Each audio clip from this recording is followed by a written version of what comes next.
Tonight's banana ball game, I'm going to be walking out to. Tune in tonight to watch me, Sean Flug, as always. What's up, Party Animal fans? Mark Smith here coming at you. You're not going to want to miss tonight's game because after I score, we're going to be doing the. I got my boy Bryson Bloomer going to make. What's up? I'm Jake Lealios. You know the drill. Tonight I'm going to be and busting a move. Strike out a bunch of guys, have some. So my name's Dustin Baber, and tonight I'm going to be yeah, we're going to dominate the bananas. That's about it.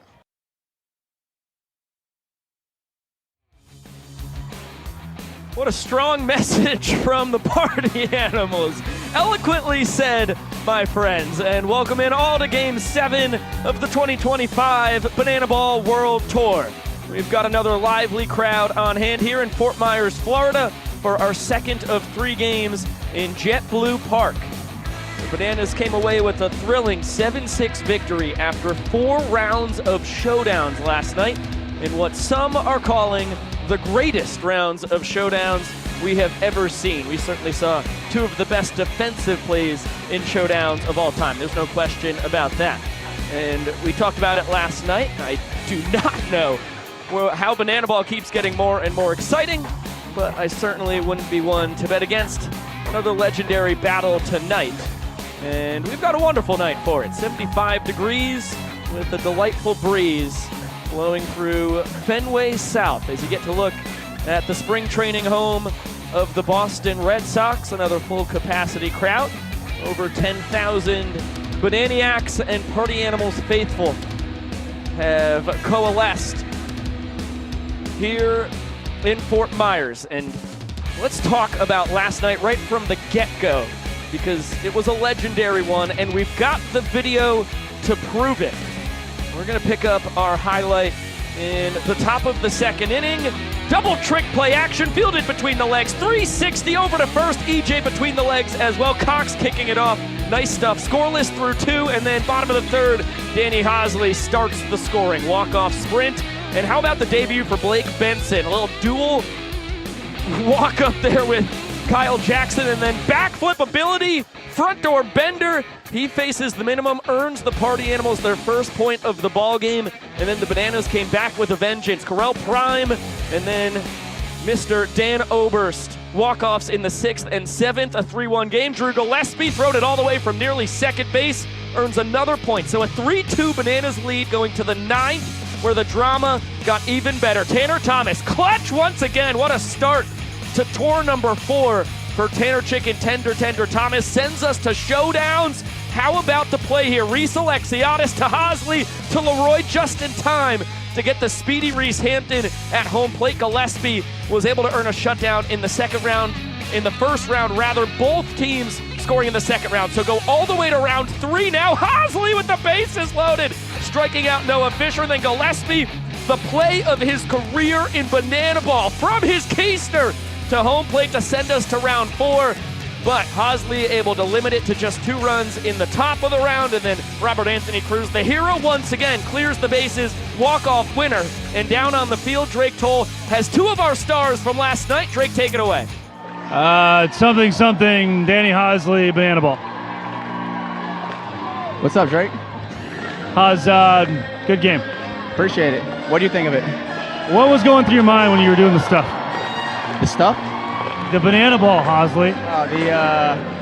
Honestly, just try and get outs and do best for my team. That's all I can do out there. What about when you won the game? I was really happy with my team, and the boys did a good job rallying, and DR stud out there, Reese, crazy throw, unbelievable. The real star of the night, Josh and Biko, the Arkansas boy himself, Blake Benson. Benny, you go out there, you were unbelievable from an entertainment and pitching standpoint. Talk to me about your first time on the Banana Ball field. Yeah, man, it was a dream come true playing in front of 10,000 people. Just had a lot of fun.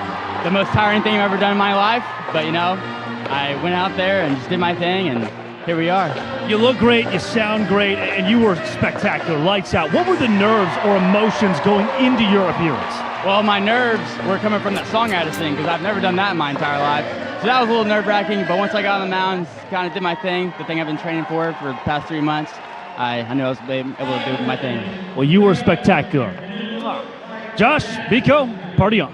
Thank you very much, Drake. Thank you, Danny and Blake, for the time. Boy, with Hosley there, Drake was channeling his inner Herb Welch, old SNL bit. Reminded me of the character there. Okay, let's talk about our starting pitching tonight. Couple of Florida boys, Sean Fluke versus Correll Prime. Yeah, you've got Fluke from Hudson, Florida, who's going to be making his second start. Got a lot of run support in his first start at the tour, and he should be pretty jazzed about the fact that he's going to be caught by a longtime personal catcher and friend in Mike Vivacis for the first time since 2023. And speaking of first, this will be the first career start for Correll Prime in Banana Ball. And we heard all across the Prime season that Correll was a candidate to join this Bananas rotation. Donnie not particularly sharp a weekend ago. And for Prime, he's learned a lot from his good buddy Brett Helton, who brought him into Banana Ball. Tonight it is time to see what Prime is going to use, what he's learned from Helton to make himself effective out on the mound and hopefully secure a series victory for the Bananas in Fort Myers. It's really a fascinating pitching matchup here because you've got Flukie from Hudson, Florida, Prime from Bradenton, so both of them about 2.5 hours away. A clash of styles. Fluke is slow, and slower, spinning the ball all over the place. Prime, his fastball is a sinker, so nothing is actually straight from Correll Prime. They are both very crafty. It's going to be a lot of fun to watch. Well, I think both of these guys, their best pitches are off speed. Luke has that 12-6 curveball that you were talking about. For Correll Prime, it's the slider that has done so much damage. We've seen some really tight spinners, and it makes sense considering this is a former Rockies Organizational Player of the Year. Can't wait to see it. Let's get a little more fired up. The young professor will do the job. Ladies, gentlemen, boys and girls, and potassium enthusiasts from around the world. Tonight, you and thousands of your friends here live and millions more watching at home have gathered here to witness something beyond your wildest imagination. From Montana to Savannah, from the Isle of Man to Tokyo, Japan, the Banana Maniacs come from across the globe to witness this. This is not baseball. This is the crucible where the fastest, hungriest, and most entertaining players are forged. This is a game of the fans, by the fans, and for the fans. But this is not your granddad's pastime. This is not just another night at the ballpark. This game is baseball by birth, fruit by name, and an absolute worldwide phenomenon by the grace of God. This is the time for all 10,000 people here live in Fort Myers, Florida, to get on your feet and give me your voices. Because this is the greatest show in sports. Ladies and gentlemen, this is Banana Ball. It's time to meet the starting lineup for your Savannah Bananas. Leading off the center fielder, number 5, DR the Doc Meadows. Batting second, the DH, number 19, Dan Ober. Batting third, the catcher, number 3, Eric Jones.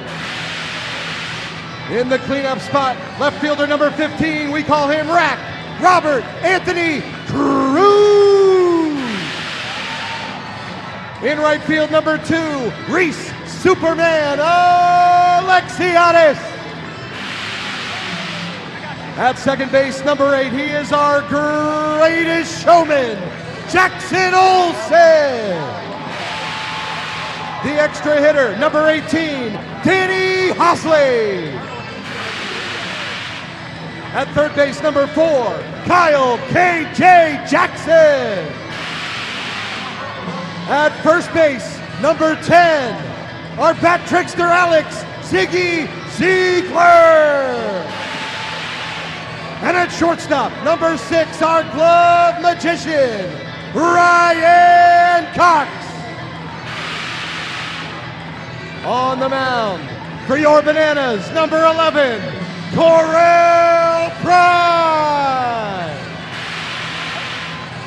Your Savannah Bananas are managed by Tyler Gillum, assisted by Adam Pyro Pyrant, Eric Fox, and Reggie Horton. Well, now that we have all given our voices to the young professor and gotten the Bananas starting lineup from the legend Shark himself, let's get the 11 rules of Banana Ball. The name of the game is Banana Ball, and this is the fastest, most entertaining game in sports. Rule number 1, win the inning, win the point. If you score the most runs in an inning, you get a point. The most points win the game. But in the last inning of Banana Ball, every run counts as a point. Rule number 2, there is a 2-hour time limit. No new inning can start when the clock hits 0. Rule number 3, if you step out of the batter's box, it is a strike. Rule number 4, no bunting. If you bunt, you're thrown out of the game. Rule number 5, batters can steal first. Rule number 6, no walks allowed. It becomes a ball for sprint until every position player touches the ball. Rule number 7, no mound visits. Nope. Rule number 8, if a fan catches a foul ball, it is an out. In Banana Ball, everything's in play, so you better be ready. Rule number 9, the showdown tiebreaker. If the game is tied at the end of 9 innings or when time expires, it is pitcher versus hitter with one fielder, and the hitter has to score. Rule number 10, the Banana Ball challenge rule. You, the fans, have the opportunity to challenge a ruling on the field. Rule number 11, the golden batter rule. A team can send up any batter to hit in any spot in the lineup. This is guaranteeing the best possible matchup at the end of the game when it matters most. These are the official rules of Banana Ball.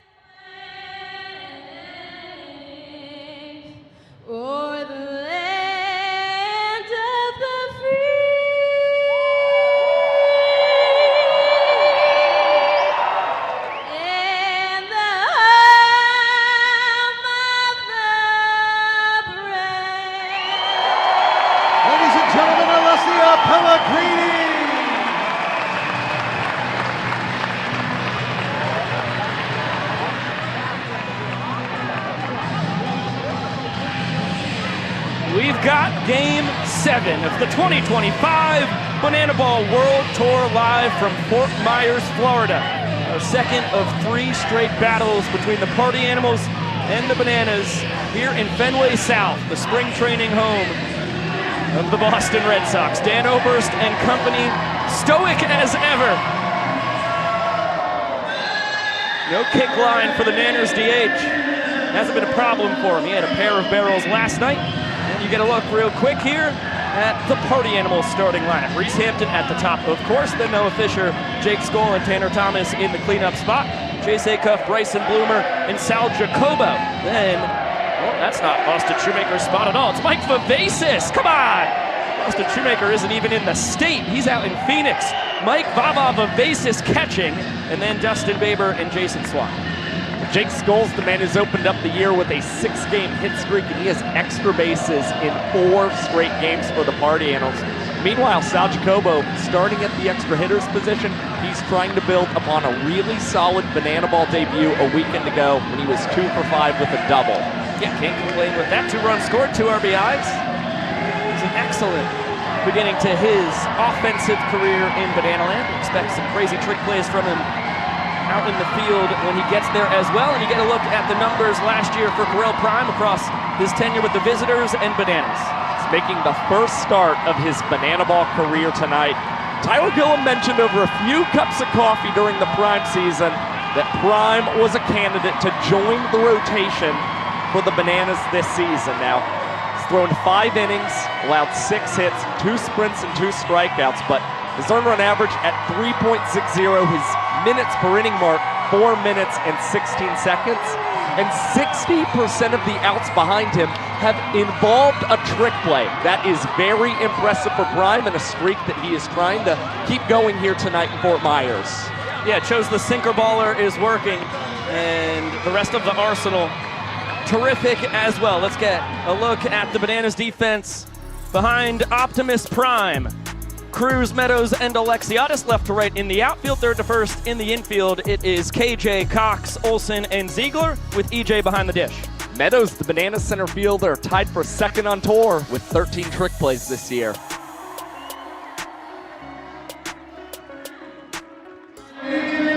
Starting the clock as loud as you can. 1, 2, 3. Showtime! Well, with the man in the yellow tux, Jesse Cole, getting to spend some well-deserved time with the family. Shark starts the clock for us here on Game 2 in Fort Myers. Reese Hampton, the switch-hitting center fielder, kicks things off. And a heater in there for strike one, right down the pipe. Hampton, a slower start to his fourth career Banana Ball World Tour than we're used to, but I would wager he will heat up very soon. 5 for 26 so far with that home run that kicked this whole thing off. Yeah, just a .227 batting average on balls in play, so not necessarily hitting the ball very hard. And this one is dribbled over to Alex Ziegler, fielding this one through his legs. And it's the Bananas bat trickster turned first baseman, recording his first trick play on the year. And I love that he's been pulling off the prime celly at first. Getting a little jellyfish jiggle in there as well. That's his first attempt at a trick play this year. He nails it. And now Noah Fisher steps in, and just as you talked about before the action tonight, another ground ball induced by Prime.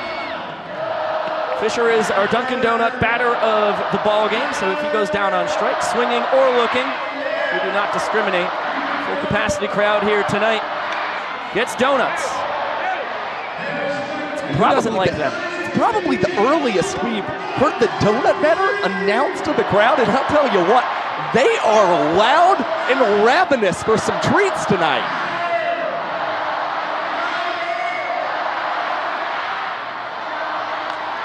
Fisher denies them the donuts for now.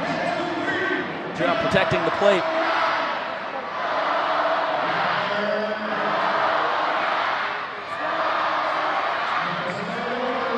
Prime went to the changeup there, does not get a bite. He may be setting up the slider, especially because only at the 2-2 count. Goes to the off speed, fans with an opportunity down the first base side. And no catch ruled by first base umpire Seth Markham. A 6-person umpire crew for the second straight night in Fort Myers. That one back up the middle, out of the reach of Jackson Olsen. Fisher not only does not strike out, comes through with the knock. Only his third hit of the year, but that was struck well. And I wouldn't be surprised if that starts a terrifying, scorching streak at the plate for Fish. Well, Fisher's only grounded out once. He's blown out 11 times, which has indicated a little too much launch angle. Hasn't come close enough to consistently barreling banana balls, but that could be the hit that jumpstarts a nice streak for Fisher. Jake Skoll's been off to a tremendous start to World Tour number 5. 2 with the Bananas, this is year 3 with the Party Animals. Prime right on the outside corner. 14 years of minor league baseball experience between hitter and pitcher. 7 apiece. Pitcher's pitch evens up the count. Prime will check on Fisher. He's back easily. Skoll leading the tour with his 12 hits. Chops this one. Foul. Siggy trying for a wild trick play. Didn't matter anyway.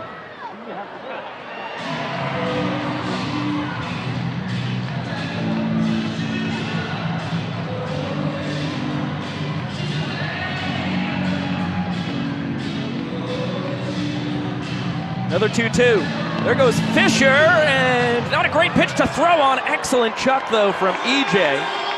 Just took him a little while to gather the bender down and in. Fish with his second steal of the tour. Yeah, EJ not expecting Fisher to run. Now things are very tricky for Correll Prime with a full count.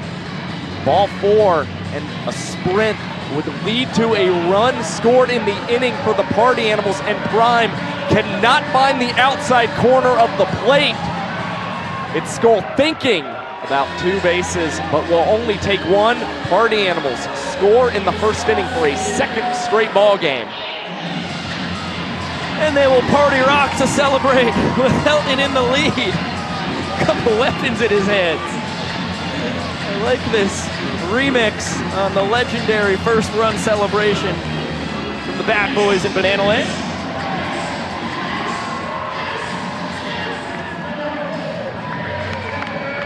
Well, they strike 3 batters in. Skull, that was a pretty appetizing pitch. Excellent eye. There's one that could probably go either way. They'll be content with the sprint and the stake. And I'll tell you what's really helped the Party Animals offensively this year. They are outpacing the Bananas in stolen bases. 18 for the Party Animals, 12 for the Bananas so far. 1-1 count here on Tanner Thomas. Skull a big reason. He's 4 for 4 in his stolen base tries. Right with Malachi Mitchell, Bananas designated runner for 2nd most swiped bags on the year. Tanner, for his part, what a start to his 4th World Tour. 8 for 27, well above 300, and just continues to come through in the clutch. He had the RBI single that drove in Hampton with 2 outs in the top of the 9th to tie the game last night. Part of a 3 RBI, 2-hit ball game. And that should be strike 3. There it is. We're used to more emphatic strike 3 calls for Vincent Chapman. That was pretty modest. Prime gets to celebrate. Tanner Thomas looks a little confounded, walking back to the dugout. Now it is Chase Acuff, 2nd on the tour with 11 hits, getting the opportunity to try and extend a rally for the Party Animals in the opening frame. Acuff's been excellent with the bat. Kickoff year 3. When it comes to Banana Ball World Tours. A snap throw there from EJ, Skull back safely. Of course, Chase started his career in Banana Land summer 2021 as a Banana. But in his Banana Ball career, a Party Animal all the way. Going back to the 2022 Summer Series. He's got 11 knocks, just 1 behind Skull for the tour lead. Late steal, Skull is stuck in a pickle. Olsen in control, Ziggy attacking, and he'll run down. The Party Animals right fielder. So he runs into the 3rd out in just 1 run of support. The Party Animals, across the first 6 games of the tour, have only made a 1-run lead turn into a point once. It was Blake Benson last night in his first career outing in Banana Ball. It's a tall task for Sean Fluke, and for the Bananas pitching right now, they have got to consistently get better at opening up the ball games and throwing up zeros in that first inning. Well, how about that for an intro? We got to look at the numbers from Sean Fluke from a year ago, Mr. Undeniable himself, and he's got the mic on him. Flukey, how are you doing tonight? Oh, it's good to hear you guys. Oh my gosh, you do not know the amount of immense joy that hearing your voice just brought me, man. I can see you smiling from here. Fire me up. How are you feeling tonight, dude? I'm feeling good, dude. It feels good. I got my bandit back there behind the plate, Baba. It's like, dude, it's like we're in the 9-game comeback again. This is Baba's first start behind the dish since he was behind the plate with you on the mound in Cooperstown in 2023. That brings back good memories. Unbelievable. What a game that was. That was a fun one. That's one I'll never forget. Oh, go ahead, Josh. Go ahead. Fluke, what is it about working with Baba that just makes you feel so much more comfortable out on the pitcher's mound? It's like we're at the high school coaching the kids and yelling at the kids, except it's just a bunch of grown men now. Do you guys have any special signs that he's flashing you? Oh, no. He kind of like bounces his pecs. Hold on, I gotta pay attention to this. DR Meadows. Oh, that was a little fuzzy for me. With some speed from Fluke. Look out, DR.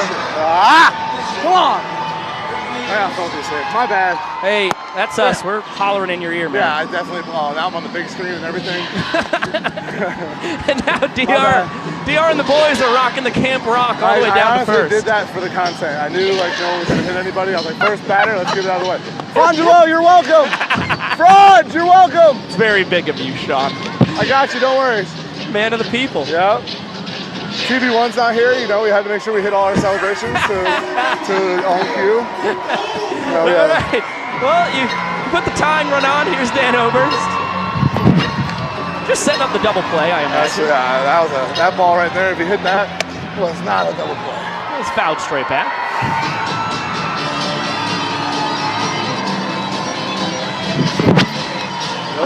Oh, sidearm action. Oh yeah, I got a new thing. I've been using the entire rubber. Well, I'm on, I can hear you. This one rolled to Bloomer. He's going to get the shot at first. Come on! Fluker's not happy about it. It's all day. Did he do a trick? No trick. And he didn't even do a trick? Just getting it out. You're just playing baseball, huh? Come on. Let's go, Poppy. Oh, he broke his camera yesterday. He's got no footage. Well, Hosley broke his camera. Oh, God. Going into the dugout, yeah. That was heartbreaking. The doctor's back there saying it's going to be a home run. Nope, strike. Yeah. Front door bender and a beauty. Yep. It's your arch nemesis here. Oh, that wire just went flying. 4 straight years of you dueling against Eric Jones Jr. now. Oh, I got mic issues. I'm sorry.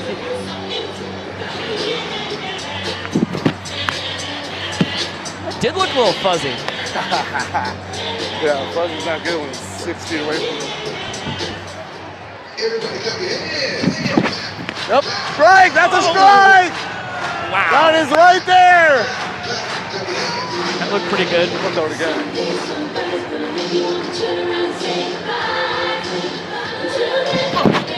Yep, that's an out. Deep to left, too much launch angle. It's on the mic. It's right there. Whoa! DR, you forget the rules? No, stay there, buddy. Hey, Tanner Thomas. He's 4 for 4 on his trick play attempts this year. I got this mic is. He has definitely upped his trick play abilities. What was impressive, not too tall of a tip from Tanner to the bare hand to ensure that DR wouldn't try and tag up for third base. Very intelligent decision. I love it. I love it, Fluke. Hey, also, I don't have much time left on this mic. Josh, I will let you know I shoot Biko a text late last night. And about that call that you overturned where he was clearly safe. Yeah, sorry about that, Flukey. Uh-oh, Robert Anthony Cruz. Inning-winning homer. Well, I'm glad I got that off my chest. Hey! Flukey, thank you so much for joining us, man. You got the right idea, a little too much zone on it. Oh, I gotta do the rose out now? I don't know what they want you to do. I think they said I'm done. Well, Flukey now has to go out and give a rose to the crowd, and Rack and company are all Cotton Eye Joeing around the bases. Well, normally when you get a cruise missile, it comes with some acrobatics from a man who's been practicing them since the age of 9. Tonight, a Cotton Eye Joe line dance, and the Bananas on the board first on night 2 in Fort Myers on the 3rd long ball for Rack. Reminder, this is game 7. He is on a torrid pace.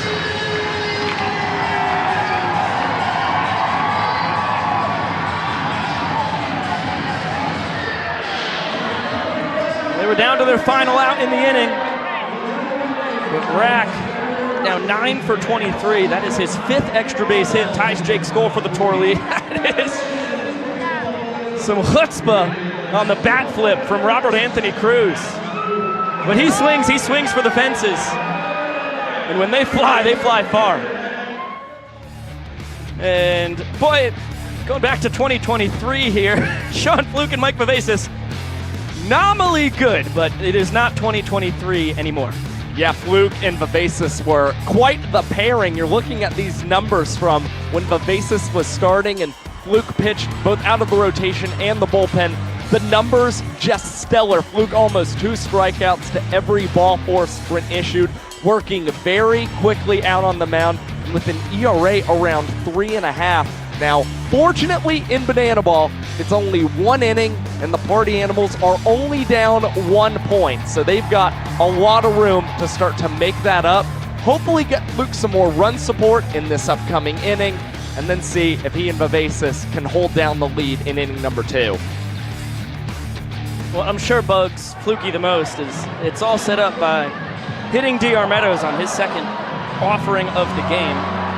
It's a guy who, look at his doubles, his triples. Had a couple home runs in 2023, hasn't left the yard since then, but he's primarily a singles hitter. So when you plunk him, if you just give him a meatball like you did to Rack there, for the most part, he's just going to end up on first base anyway. So that just adds to the frustration, I'm sure. And you heard Fluke talking to his longtime friend, Mike Vivacis, saying, I should have got that ball a little further down. Well, back in 2023, you think about this as well. Fluke and Vivacis didn't have the ability to work against Robert Anthony Cruz, who hadn't yet played in Banana Ball. It's a fact. He's not yet a thorn in their side.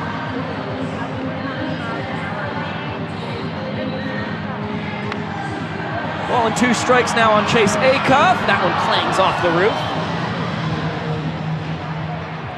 He was at the dish when Skull was caught stealing to end the first inning. That ended up being very important, of course.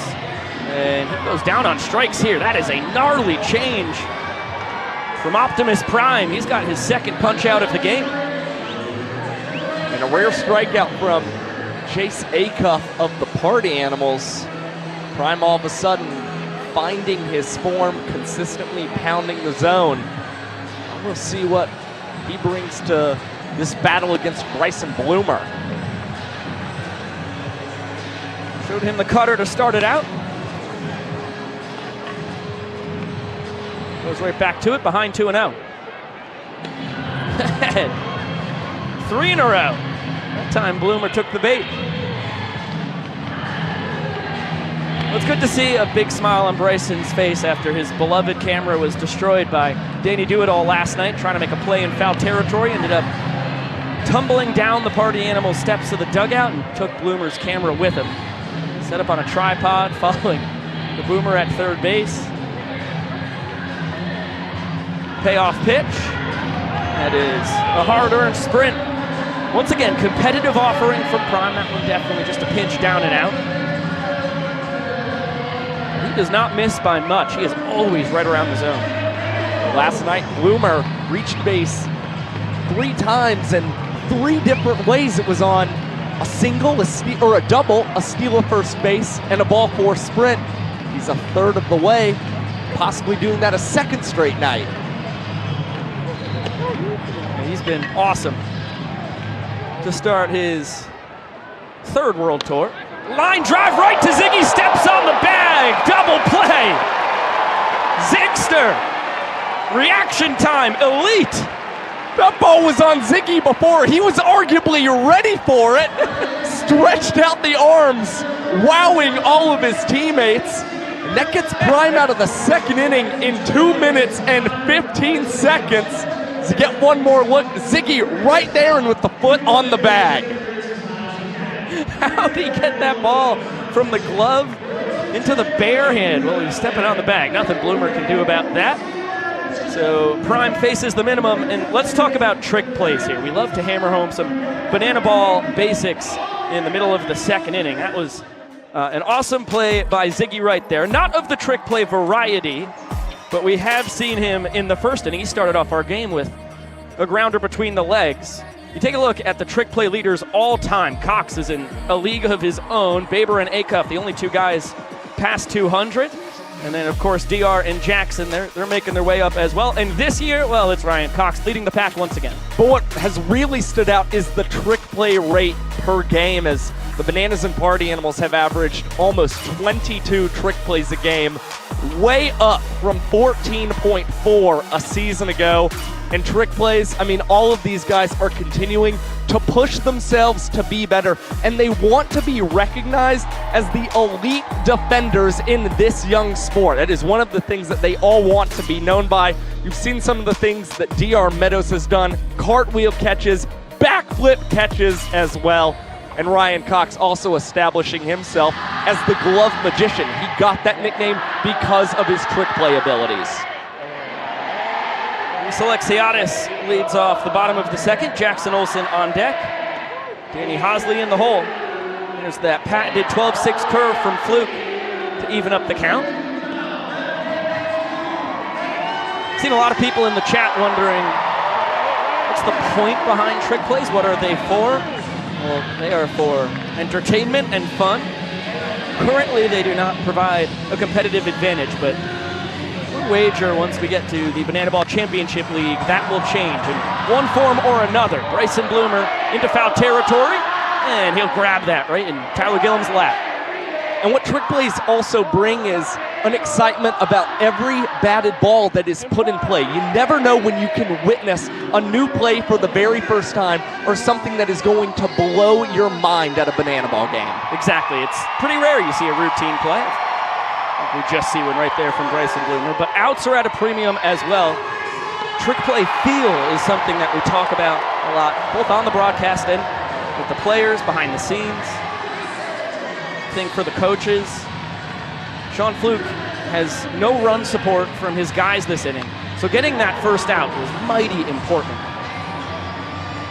Bloomer taking no chances on it. Jackson Olsen with the 2-1 count. Make it 3-1. Jackie looking for his first ball for sprint of the tour. He'll take it. That's a rare sight right there. All 7 party animals behind the pitcher and catcher have to touch the ball before it's live. Excellent job by the boys in black and pink to hold Jackie to one base. Olsen only had 4 ball 4 sprints a year ago for the Bananas. Reaches with his first one in 2025, and the Bananas wisely going to insert their designated runner, Malachi Mitchell, into this ball game for the first time. Danny Hosley steps in. Fluke goes to the sidearm for strike 1. It's a lot of really fun battles when Sean Fluke is on the mound. This is one of them. A lot of jarring back and forth between these two. Friendly smack talk most of the time. One struck out Hosley, believe it or not, in Minute Maid Park in less than 13 seconds. Trying for a quick K once again. That will not be the case with Hosley battling that one off foul, but know that these two are always jawing at each other during a plate appearance. Yes, it's important to remember. Changeup bites down and in for ball 1. And the fastball just misses a pinch up. Fluke calls it a strike. Vincent Chapman disagrees. Big bender once again does not get the call.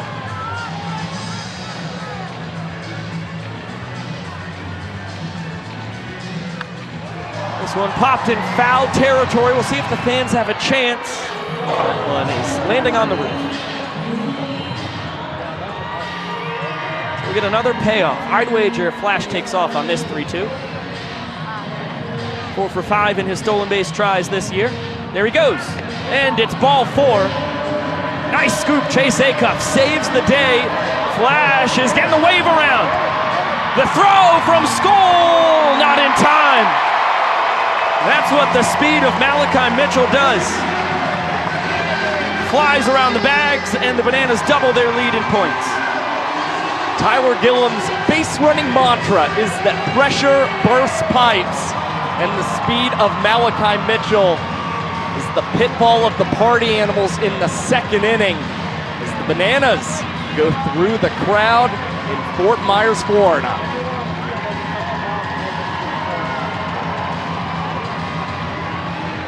There's the $1 million smile from Andy Archer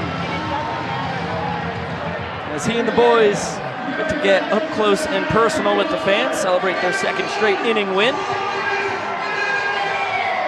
Danny Hosley doubles his walk-off total on the tour. Well, the Bananas double their lead. And the Banana Band blasting away on top of the mega monster we have here in Fenway South. This thing 42 feet and 11 inches.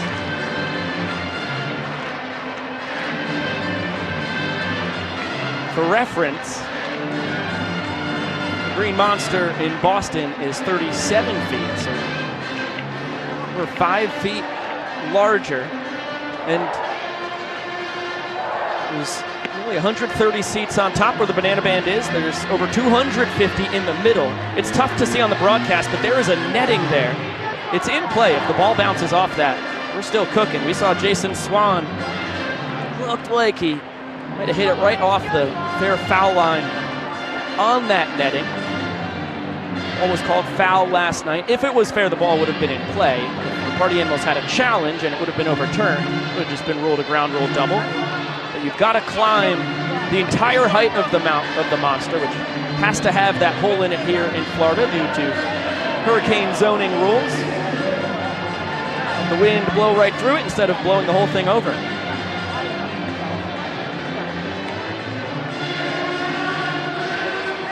Fun battle to kick off the third inning. Corel Prime against Mike Vivacis. This is Vava's second trip to the dish. Here in his 5th World Tour, all of them in black and pink. 52nd Banana Ball game. Mike Vivacis' playing career, and a barrel to left field. Robert Anthony Cruz with robbery in the left field. Incredible diving play. And some fist bumps from Corel Prime. That is a loud out to start the third. And there's a selfie. Make it 2 selfies for the price of 1 web gem. Oh my goodness, that thing was hit 1,000,000 miles an hour. That is a much, much tougher play than Rack made it look. And now Dustin Baber. The battle between Florida boys here. Will take it for ball 1. We've got Olsen and Cox joining Prime on the mound, and it is the hidden ball trick. Who has the banana ball? That's for Dustin Baber to figure out. Prime kept it the whole time. Gas above the zone. Baber can't believe that Corel had that ball. And we've so often seen that banana ball does get handed off to one of the position players. One of the most unexpected things that they could do with that trick pitch is leave it in the hands of the man on the mound. It certainly is going to come in the fastest if you leave it in Prime's very capable hands. Baber had a really nice night to start off the Sunshine State Series, pride of Babson Park. A couple knocks last night, banged the ball off the monster. He was able to stay in the box there, so a strike not called, dragged that left foot. Thought it was going to be ball 4. Vincent Chapman disagreed. And there it is. 1 pitch delayed. Baber will be content with 1 base on it. Excellent sprint defense by the Bananas. They get it around the 7 guys behind Prime and EJ in short order. Well, Baber's been a party animal since the 2022 Summer Series, and you see that tenure pay off. On Prime's 3-1 deliveries, Baber was able to keep the foot in the box. That patience, that awareness from him is what propelled him to reach base at the very next pitch on the ball 4 sprint. Another Florida on Florida battle here. Swan out of Jacksonville as he's got a 1-2 count. Mark Smith. Party Animals designated runner takes over for Baber at first. This one tapped slowly down the third baseline. Kyle Jackson across the diamond just in time. And a front flip out call from our first base umpire, Seth Markham. I'll tell you what, it's the first time we've seen Seth Markham umpiring in banana ball games, and every time he rips out one of those out calls, you get the audible gasp from the crowd. They have really enjoyed what they've seen from our first base ump. Smith in scoring position, back to the top of the order. One up in the kitchen of Reese Hampton. Grounded out to start the ball game. That is a beautiful changeup that Prime has. Oh, nice stop there by EJ to keep Smith on second.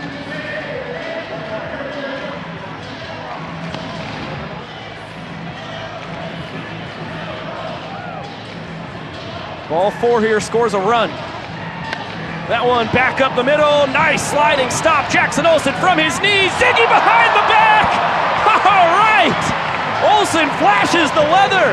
And Ziggy breaks out a gnarly trick play on the back end. Premium defense from 4 different positions on the diamond in the inning. It starts with a phenomenal catch by Racken left. KJ a nice play at third. And then the Olsen slide capped off by Ziggy's second trick play of the night. What a beauty! He's done it to Hampton both times up.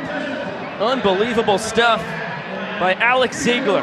Let's get it down to the young professor for some musical hugs. Get nice and dizzy, and then they have to find a man Anna to hug. This is called musical hugs. All right, gentlemen, heads down on the bats. And on your mark, get set, spin till that music stops. Oh, Shark is playing that tune. They're spinning, they're spinning. Music stop. We gotta find. Oh, we got one left. Roel gets in there. We have our first elimination. All right, boys, back to the bats. We gotta spin it again. Go, go, go. Get back to those bats. Spin it, spin it, spin it. Go, boys, go.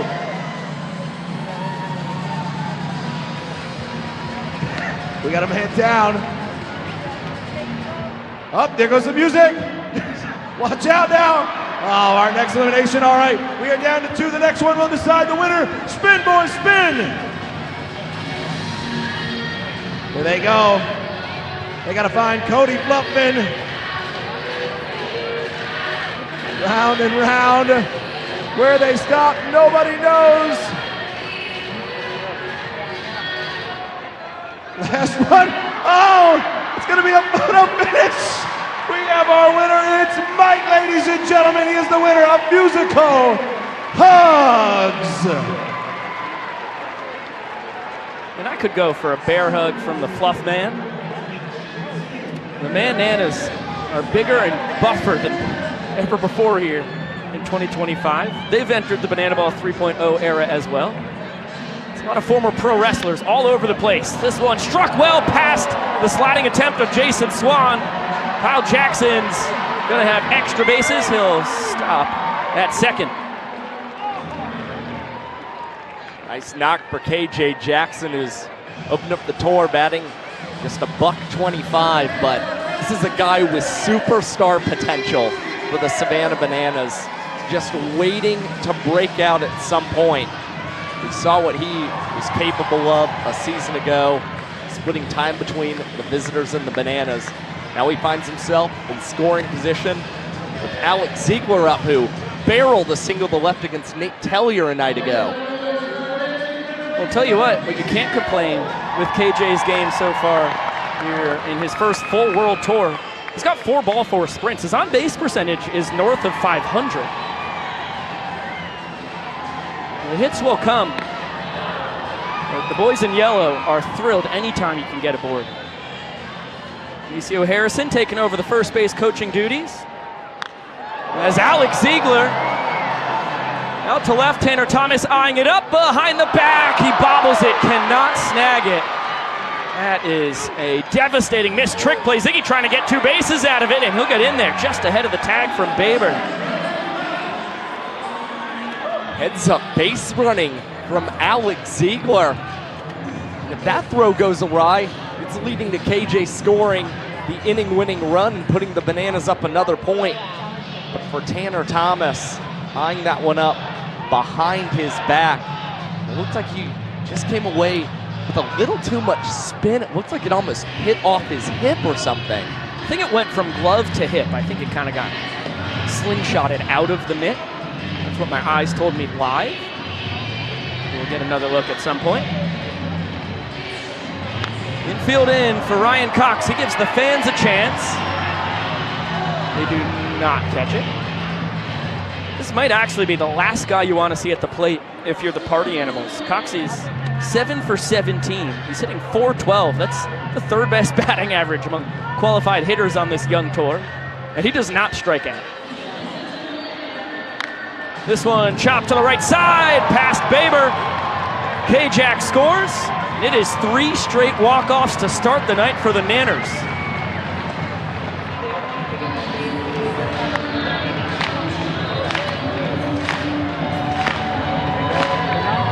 Guys are dancing. I don't know what Vincent Chapman is doing in the middle of it, though. It kind of seems like he's out of place.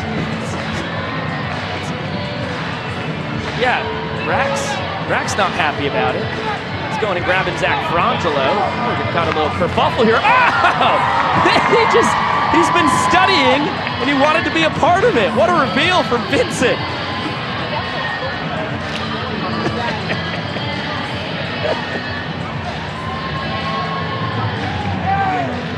All right, Vince. Man, he's known for his freestyling in the group dance. That was nails. And looks like it's all hunky-dory between Cruz and Chapman. Let's toss it down to Jolie Chabala as we get our Bananas Foster Family of the Night here in Fenway South. At this time, please welcome to the field, Jolie Chabala. Across the United States, there are over 400,000 children and teens in foster care without a permanent home. To raise awareness and support this community, we created Bananas Foster, the official nonprofit of Banana Ball. Our organization is dedicated to celebrating the foster care community while educating and inspiring others to get involved. Tonight we are celebrating the Palmer family. Bonnie, Jim, and their biological children became a licensed foster family in 1977. In the last 40 years, they have welcomed over 600 children and teens into their home. Fans, please help us celebrate Bonnie, Jim, their biological children, and their families for making a difference right here in the foster care community.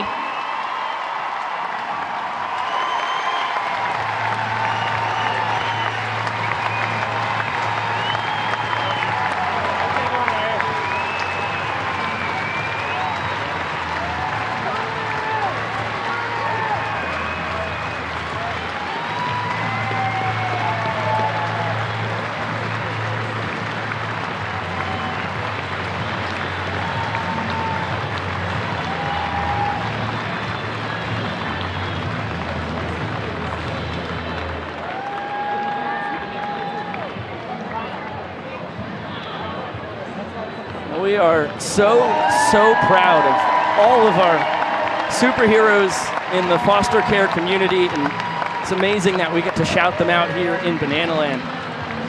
Bonnie and Jim Palmer this is as illustrious of a resume as we have ever come across here. I mean, a foster family since 1977, over 40 years of providing a safe home for over 600 children and teens. That is tough to even conceptualize. It's very worthy applause for these superheroes around the area. Yeah, that's a massive amount of lives positively affected right there. Awesome stuff. Thank you again to Bonnie and Jim. And we will head to the fourth inning. So far, all Bananas. Walk-off homer from Robert Anthony Cruz to win the first. Walk-off ball four sprint from Danny Hosley to win the second. And then an odd one in Banana Land, a slow tapper from Ryan Cox, who always puts the ball in play. That's kind of what he does at the dish. The ball bounces off of Dustin Baber's glove. This is where the scoring decision gets very funky. It could be a walk-off RBI. Well, it is a walk-off and an RBI. It's either a walk-off RBI E4, a walk-off RBI single. We rule some kind of walk-off RBI fielder's choice because the play at first base just doesn't matter anymore once Kyle Jackson is clearly going to score after the ball is muffed. It's a bizarre one in our young sport. But you get something new every Banana Ball game, even in that sense. You just never know what you're going to see. And now we've got our donut batter. You do know that you're going to see a donut batter every night from the visiting team against the Bananas. And once again, Noah Fisher is putting the ball in play. And this time we get a backflip catch from the doctor. Back-to-back nights that DR has nailed one, flipping through the sky. And now 14 trick plays to DR Meadows' 2025 tally. He was hunting 100 a year ago, fell too shy. All of a sudden, he is on an elite pace to set history for outfielders in banana ball. Jake Skoll with a healthy swing and a miss. A nice cutter there from Correll Prime, out for his 4th inning of work. And Vincent Chapman calling time. Looks like the play was a little too dusty. He didn't even take a brush out. He just used his fingers. It's a unique style. Well, if you're happy and you know it. Oh, there it is.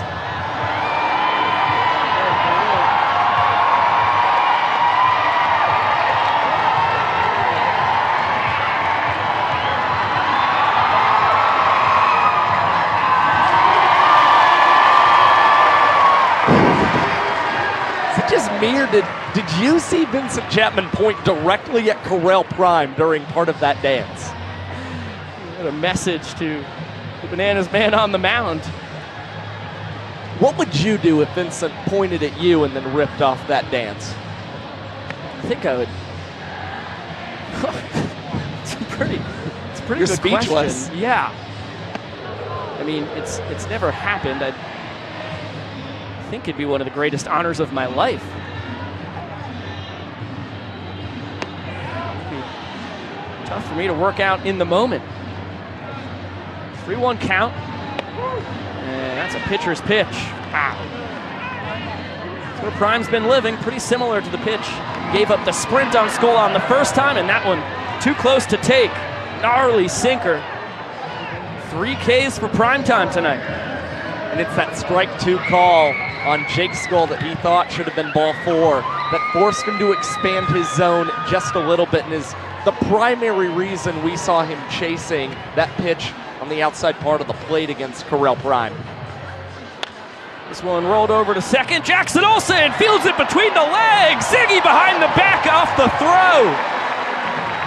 Dazzling double trick play from Olsen and Ziegler. It's a new one in the bag of tricks for the Great 8. That was a fun one. Actually think that was KJ Jackson, who is trying to play all over the diamond this season, getting his first trick play as a first baseman. Look at him go. All right, so he's moved across the diamond. Did it without Biko noticing. Sneaky son of a gun you are, K-Jack. And check that box. He's nabbed a trick play at first. Add that to the tally this year with left field and third base.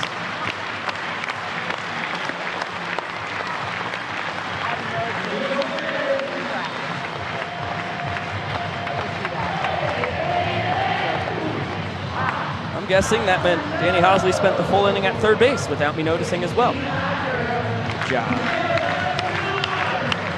On the top of my game tonight.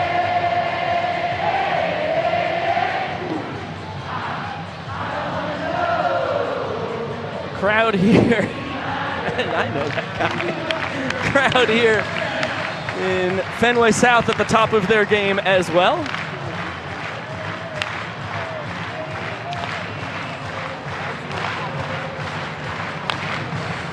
Hey baby in with the boys on the field. How about Left Shark turning into a recurring character here in Banana Land?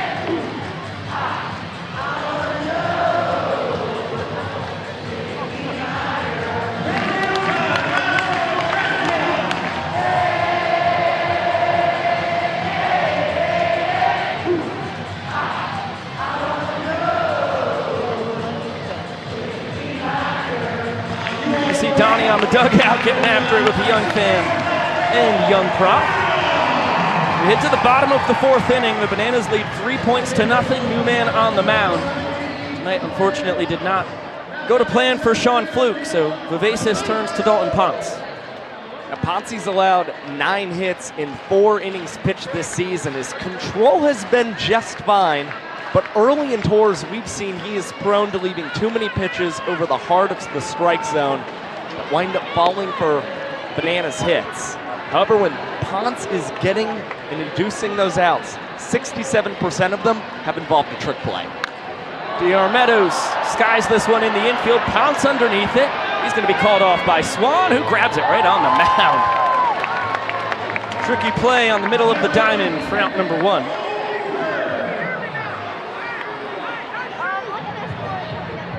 It's a good start to Ponce's night. As the top 3 in the order. We go from Meadows to Oberst. Slider misses outside. Fortunately for the Party Animals, they have Dalton Ponce, man, who's kind of a Swiss Army knife for them. Has the ability to start in the rotation, but also throw multiple innings out of the bullpen. So they're hoping he can throw up some blanks across these middle innings, and that their offense will start to pick up the pace as this game progresses. That one scrapes the inside corner. Dan Oberst very diplomatically disagrees. And swing and a miss. Potts. That was excellent sequencing. Gnarly slider for out number 1. Pulls off the signature celebration. Takes a ball off the gut.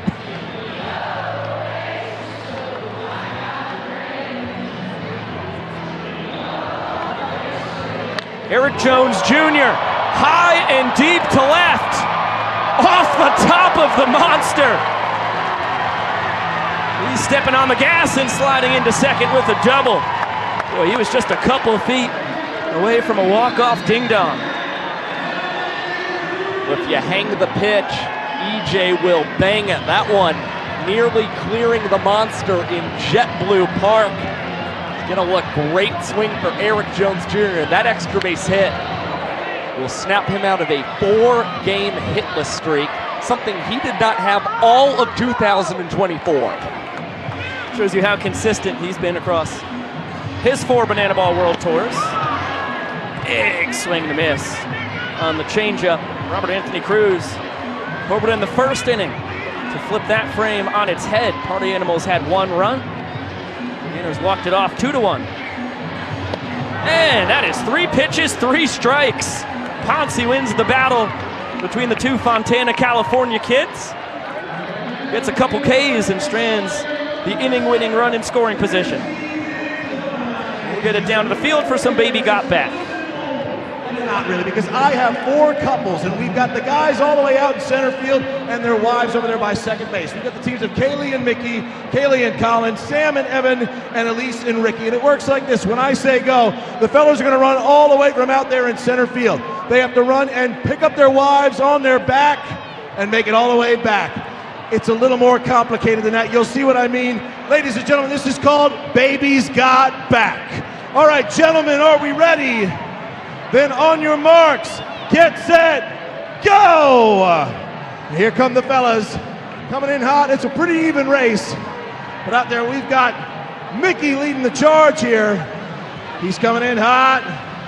He's picking up Kaylee. Oh, but here they go. On the back, legs way up in the air. Mickey is going the distance. He's struggling, but oh, he goes down. Can he get there? He still does. Oh my God. A complete wipeout, but a race for the ages. Give it up for Kaylee and Mickey, the winners of Baby's Got Back.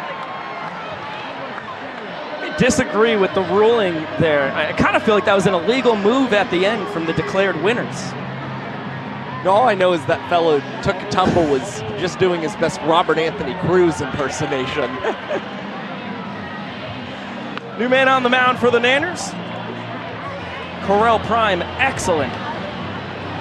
Across 4 frames. Earns the Bananas 3 points. And now Cowboy Kyle takes over. Kyle uncharacteristically has allowed 4 sprints this season in just 3 innings. The Party Animals are batting .200 against him. So all he's got to do is consistently pound the zone tonight. He should be pretty fine. He did mention to us over a few arcade games that he was very, very motivated tonight following Correll Prime. So hopefully Cowboy Kyle can bear down and maintain what should be Correll Prime's first Banana Ball win. See if the Nanners can hold on to the 3-point lead he has blessed them with 5, 6, and 7 here for the Party Animals. That one squeaks through the wickets of EJ, not far enough for Acuff to take off. Until I come back. He struck out in his lone plate appearance against Prime tonight. Bloomer and Jacobo due to swing it after the Animals shortstop. And that one driven high and deep to left center. Rack and DR on the run. They will watch it hop off the wall. And Acuff coasts into second with a leadoff double here in the 5th.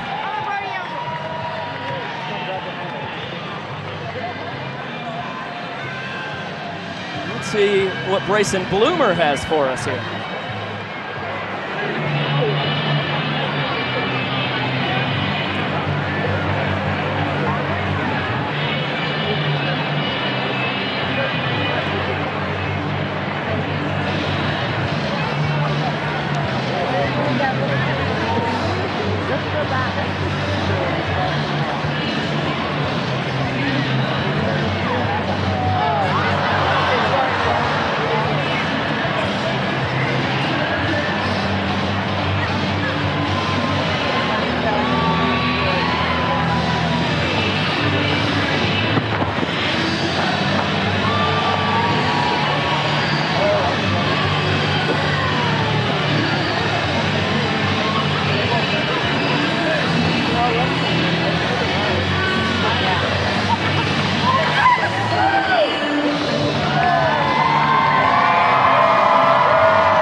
For Bryson Bloomer. Shout out the Jonas Brothers.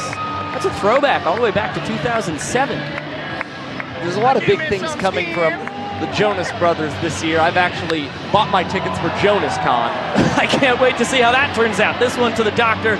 He's going to tip it and barehand it. And too shallow for Acuff to think about tagging, even with a little extra bonus time on the tip drill.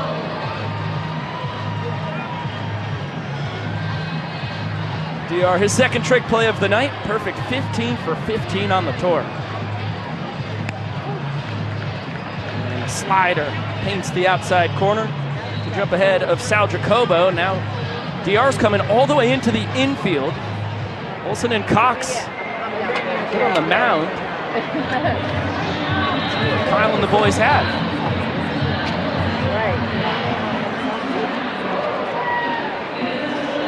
All right, oh, Beyonce.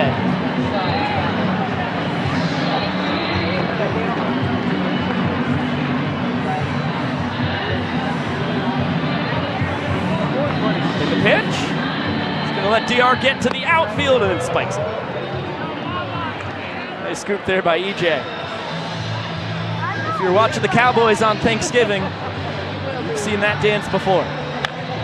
This one to the left side. Cox between the legs on the run. Nice stretch over there by KJ. And a flipping out call once again from Seth Markham. Coxie moving and grooving to Lenny Kravitz after grabbing the trick play. Now 7 on the night for the Savannah Bananas. And if not for the high throw there to KJ Jackson, could have possibly seen KJ attempt a double trick play there for the Bananas. It's the first one tonight for Cox. He's up to 17 in 20 tries. Felt the doctor breathing down his neck. Had to add another to the tally. He now increases the lead to 2 over his buddy in center. Unbelievably impressive that DR's in the conversation, even though it's a young tour. Historically, a lot more trick play opportunities for infielders than outfielders. That one gets away from Vava and hustling home. Chase Acuff's going to score. Well, that's a costly wild pitch for Cowboy Kyle.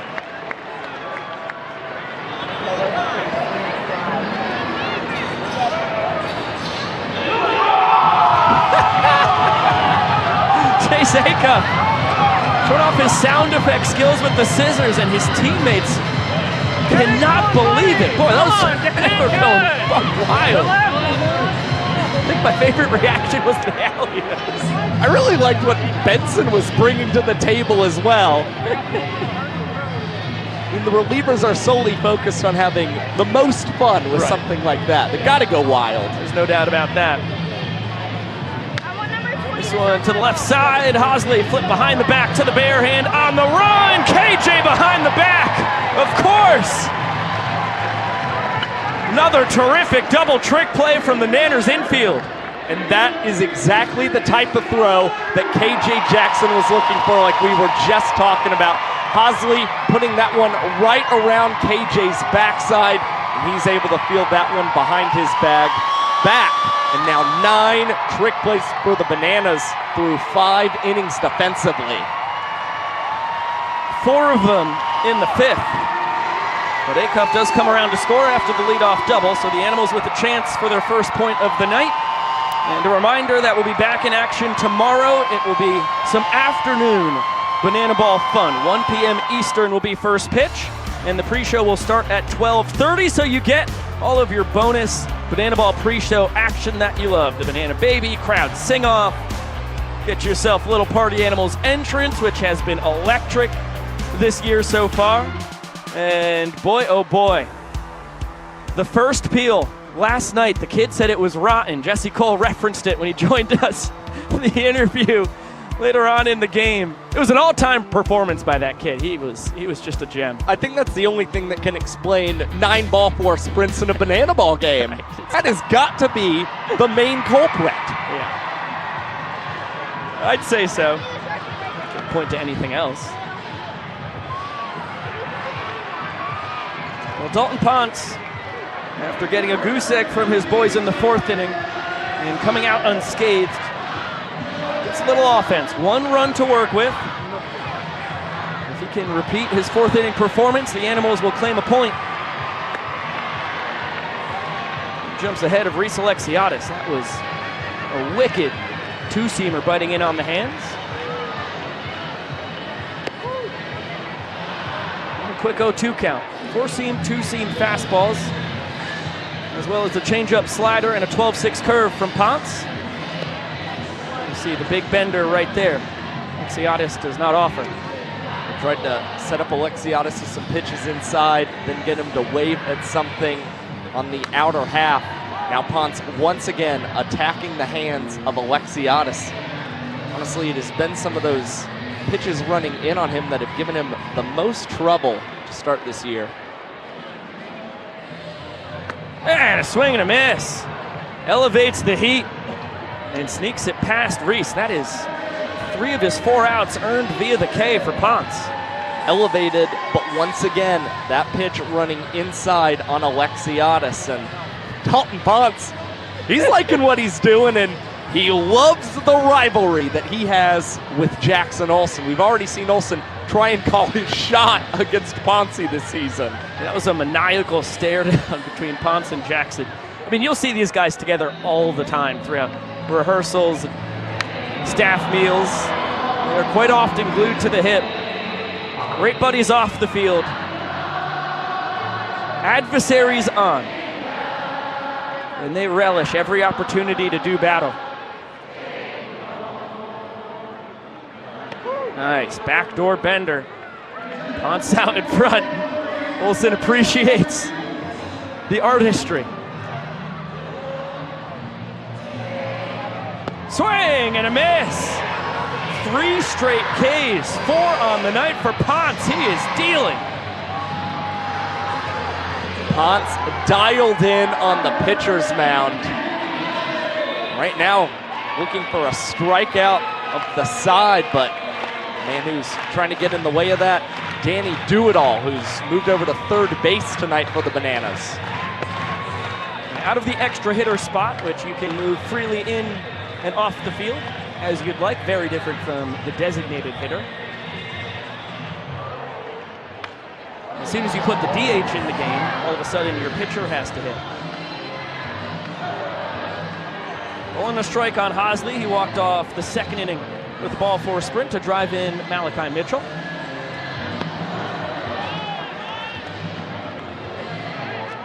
Doesn't bite on the slider.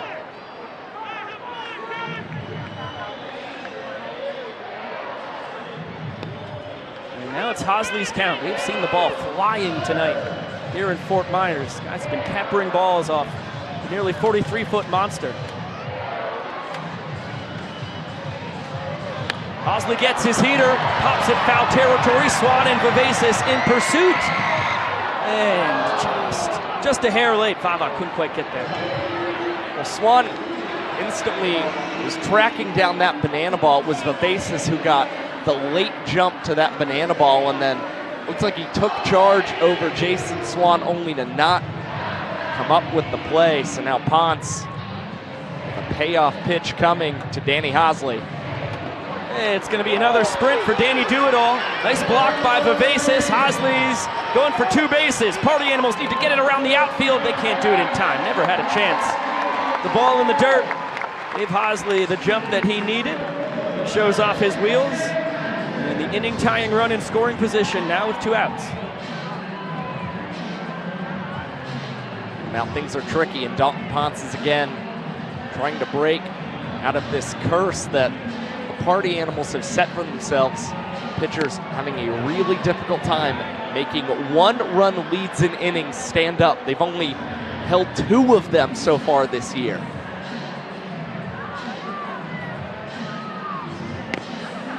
Quick 0-2 count to KJ. Ponce 1 strike away from surviving.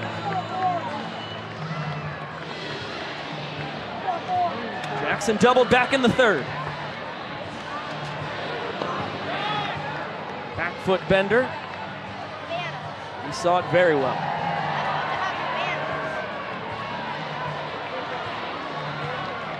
Still Ponce's count to full around him. 1-2. Fouled back in our general vicinity, not catchable.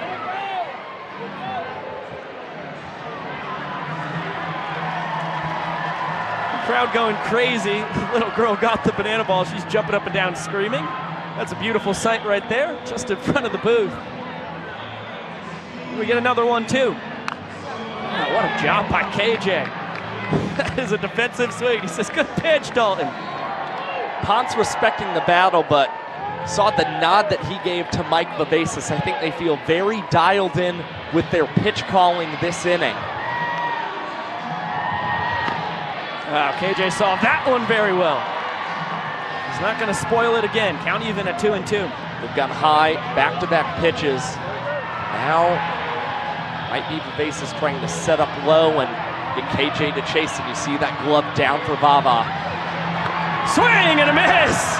Stuck with the gas, got it by him. And Ponce's fired up. 3 Ks on the inning, 5 through 2 of work. And Dalton earns the first point of the ball game for the Party Animals. What a job. And using multiple pitches in the arsenal as well. You had that 2-seamer running inside against Reese Alexiadis for punch-out number 1. He goes to the curve against Jackson Olsen. And then KJ Jackson can't catch up to what looked like just a classic 4-seamer. That's what it was. Right down the chute, top of the zone, does the job. So we have a 3-1 game going to the 6th inning. And while we honor all the service members, both past and present, we welcome in one of our dear friends, Alex Ziegler, down on the field. What a start you had at 1B tonight, Ziggy. A pair of trick plays, the second absolutely dynamic. How you feeling out there, man? Man, it was a blast. You know, the first one was pretty easy in between the legs, and that second one, you know, I kind of just held my breath and closed my eyes and got lucky with it. Now, Zig, last season, 37 trick plays for you. You're one of the guys who was one of the bar raisers in 2024. How do you intend to do that yet again this season? I'm just going to turn it up, you know, like my goal is to double that amount of trick plays and keep doing my thing over there. Ziggy, can you balance some stuff for us? Yeah, It looks like you've got the materials. I brought the bat out, so we'll start with that. Come on now. We'll do something easy, even though I could do this for a long time. Yeah, this is a Guinness World Record that Ziggy has for this one. We'll be here for hours if we let him just continue as far as he can. Wait, you got anything else balanceable? You want to try something weird? Yes, please. Here, we'll do a shoe. What? Oh my gosh. All right, you ready? Yeah. Oh, this one kind of smells. Oh, perfect. Hold on. Shoe balancing. Hold on. Well, we've got a roller foul. Justin Bieber against Cowboy Kyle. Let's check back in on Zigster. And there he is. Ziggy, you are one of a kind. No one understands physics like you, my friend. Thank you so much for joining us. Appreciate it. There goes the legend. And his 4th World Tour just gets better with age. Man, we love that guy. Defensive swing there from Babes. Able to get Lumber on the ball, still behind 0-2 against Kyle. Yeah, got handcuffed by that pitch. Running in against Cowboy Kyle. Now, this feels like a scenario where Baber likely knows what's coming. Cowboy Kyle slider. And wow, cannot get the outside corner. Now that was a fastball, looked pretty good, just missed.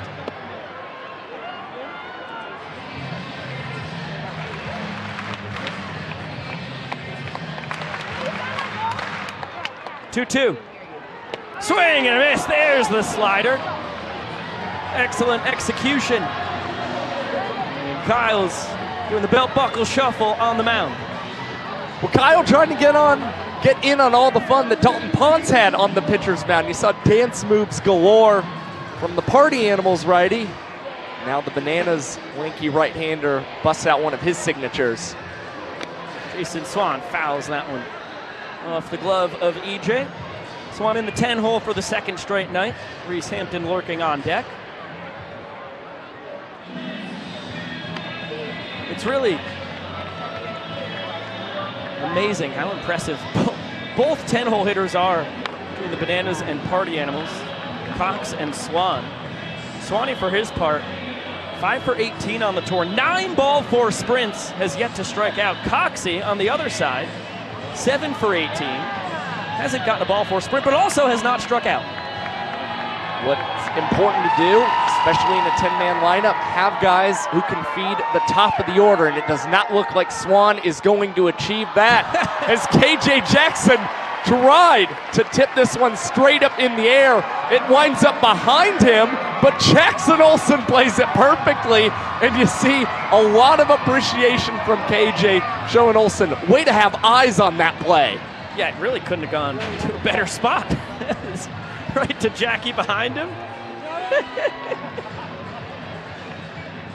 Thanks his second baseman for his work.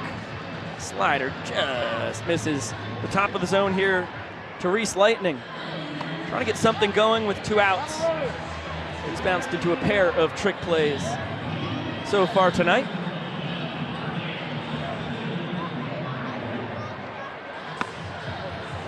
Commanding 3-0 count. Reese told me last night that he's really just trying to get on base as much as he can. We know he's got the power. He's top 5 in home runs in Banana Ball history. But he loves doing this too. He's gonna leg it out, see if the Bananas make a mistake on their sprint defense, and there he pumps the brakes, as it is clean as could be from the 7 guys behind Luigs and Jones Jr. The Bananas, all throughout the practices leading up to this year's World Tour, emphasized the ball 4 sprint defense. You don't want to give up multiple bases, especially to the Party Animals. For Tyler Gillum, it's all about executing that sprint defense in those transitions in 7 seconds or less. Here's our Dunkin' Donut hitter once again, Noah Fisher. A single and a fly out so far tonight. A little extra flair on the save call there from Seth Markham.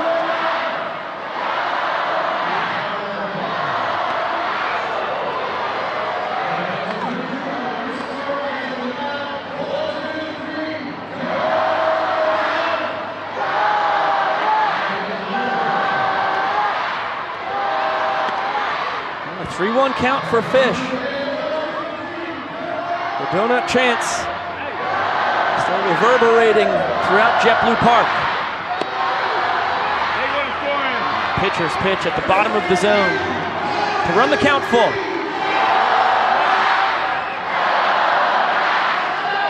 This is a good mental move by Cowboy Kyle, trying to get the crowd even louder, getting ahead of Noah Fisher as Kyle delivers the payoff. Scorch to Olsen, under the legs, and KJ behind the back.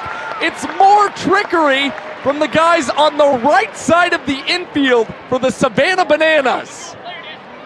Well, K-Jack grabs a pair of trick plays. Olsen gets in on the fun as well in a scoreless 6th inning for Cowboy Kyle. Another look. That is gnarly stuff from the right side of the Bananas infield, and now we will dance to the bottom of the sixth.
What a job from Maceo with Ty Jackson, who's about to lead off this inning, it looks like, as well as Gage Voorhees, Noah Nisnik, and Alex Ziegler.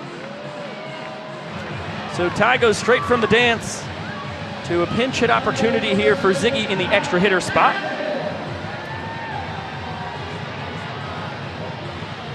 Nine, 10, and 1. Ryan Cox on deck. DR Meadows at the top of the order in the hole.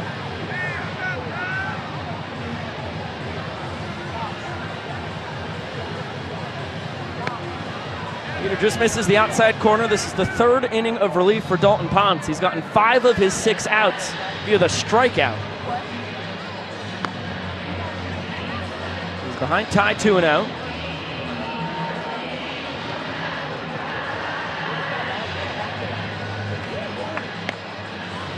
And now a 3-0 count. Jackson was out in the party plaza with Josh and I this afternoon, pumping up the crowd, hitting foam balls into it. Continues to prove he has energy unlike anybody else. He'll take 4 straight bad ones from Dalton. That's a rare sight right there. What is not rare is perfect sprint defense from the Animals to keep Jackson, who's got great speed, at first base and somehow stumbling back to the bag. And that is case in point right there of the antics of Ty 2 Fly. Let's see what Coxie's got.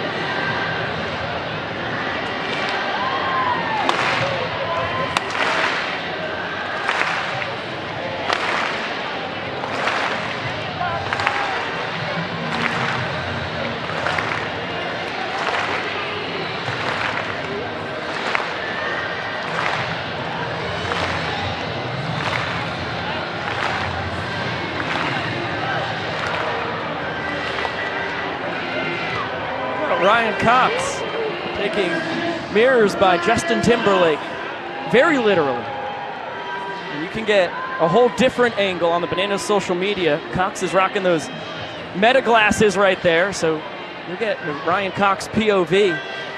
I'm sure it'll be posted in the near future. It'll be fun to see what it looked like from his point of view.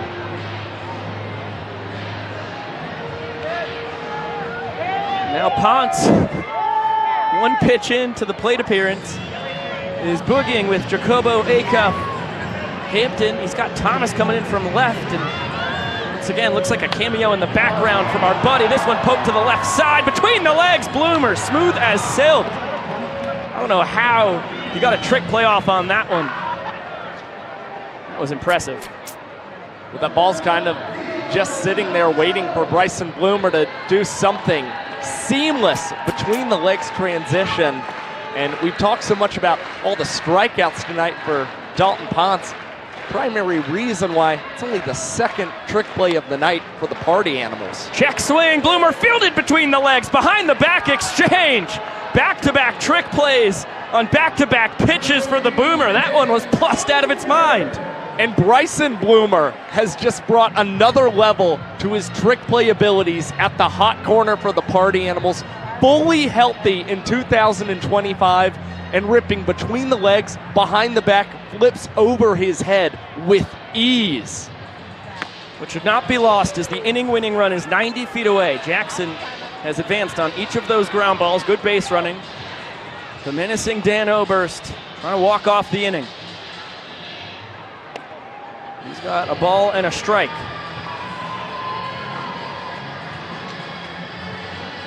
Ground out and a strikeout so far tonight for Dan the Man. This one driven deep out to right center. Hampton on his horse. Inning-saving play! Reese Hampton showing off the speed. What a snag! The greatest play of the night for the Party Animals, and one that could keep them in this game going all the way to the final inning. How about this? That is game-respecting game. Hampton striking the Oberst designated hitter pose right after making this stellar sliding grab in right center field. And of course, because it's Banana Ball, we now send you to Menno Pops. And we've got Mike and Denise, who have been together for 22 years. And we're about to see if they still have that spice in their love life with a little relay race. The ladies are going to grab 3 balloons one at a time, and they first have to pop them against their partners chest to chest, then with a sit pop, and then with a thrust pop, which is why we call this game Menopops. Ladies, let's get it popping in 3, 2, 1, go! Chest to chest, come to Papa. Oh, we got one. Big hug. Big hug. There's one there as well. She's hustling. And there's the sit pop. Yeah, there you go.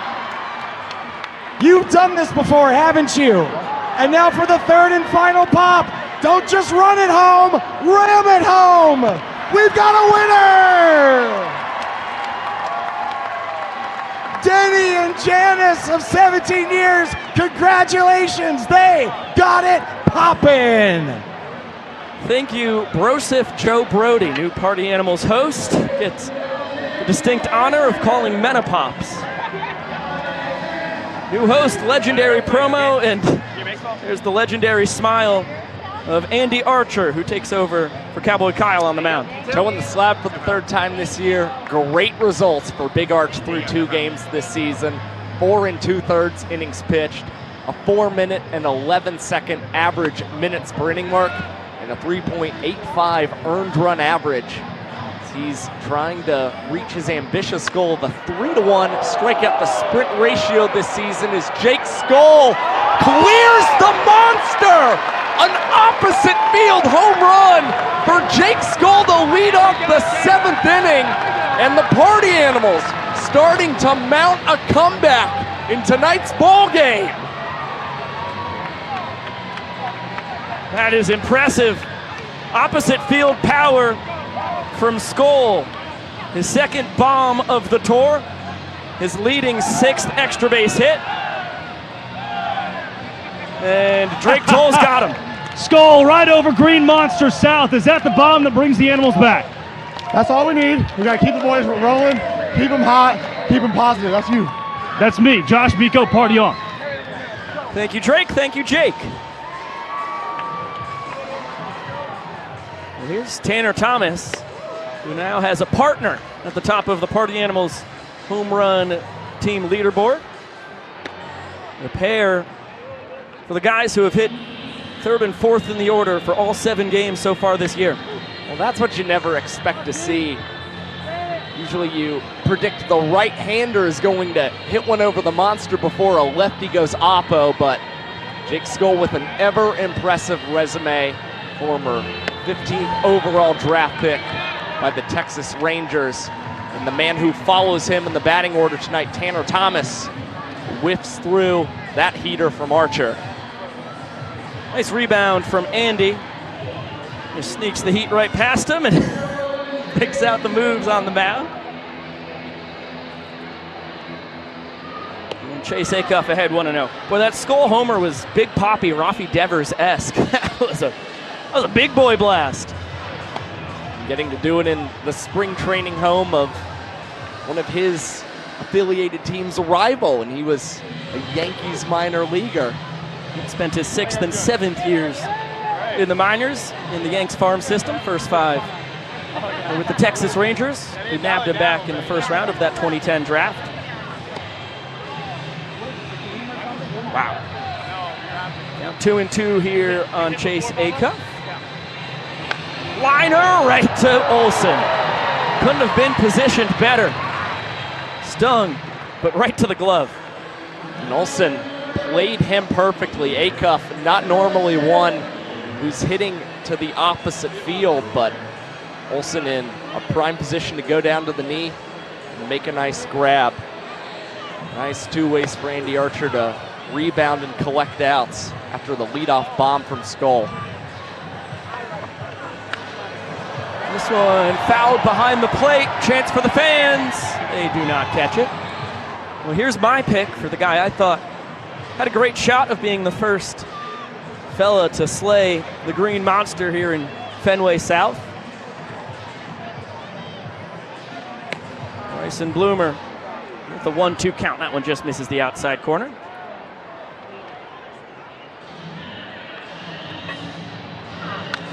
This one back up the middle. Ryan Cox fielded between the legs. 360. EJ under the leg on the throw to first. Another double trick play from the Bananas. They are going bonkers tonight. And that looks like the best one of the night from the Bananas as well. Cox with a beautiful few moves, and then EJ capping that one off after moving over to the first base bag. The first baseman going crazy tonight for the Nanners. 1 run for the Animals. And let's go down to their dugout because Drake Toll is joining us, and you've been all over the place, Drake, tonight in the background of a lot of shots. What the heck have you been up to, dude? Drake, you've been in the background of, a pitch at home plate, behind that bat up on the Green Monster. I've seen you all over this ballpark. Do you not pay attention to the rest of the games, Miko? It's just kind of what I do down here. Well, we've got video evidence. Here you are behind the dish. Here you are behind Noah Fisher dancing. It's a good move you've got that you've been breaking out here. No, Miko, I was told, Reggie's going to get 40,000 steps tonight. He didn't think I could top it. Most nights, I'm just there. You're just going to have to look, let all with eyes to see behold. I'm just surprised you're not paying attention till now. Drake, I don't know if moving the arms like that necessarily constitute as steps. Nonetheless, this has been a career night for you. What's going to be next for you, man? Yeah, Josh, this is just me doing my thing. Like I said, I do this pretty much every night. You guys just aren't ever watching, and maybe you'll pay more attention to me next time. All right, well, thank you for the Easter eggs. We'll see if we can spot you tomorrow afternoon doing that. Have fun the rest of the night, Drakey. Whatever. He's a piece of work. Peter Holden takes over on the mound for the Party Animals. I think my favorite was in the background of the Bloomer walk-up. That was a sneaky one. But in front of Corel Prime, just dominating that shot. That's what really made me laugh at the end. Well, Holden behind 3-0 here on the Nanners 3-hole hitter. Meat of the order against the new southpaw for the Party Animals.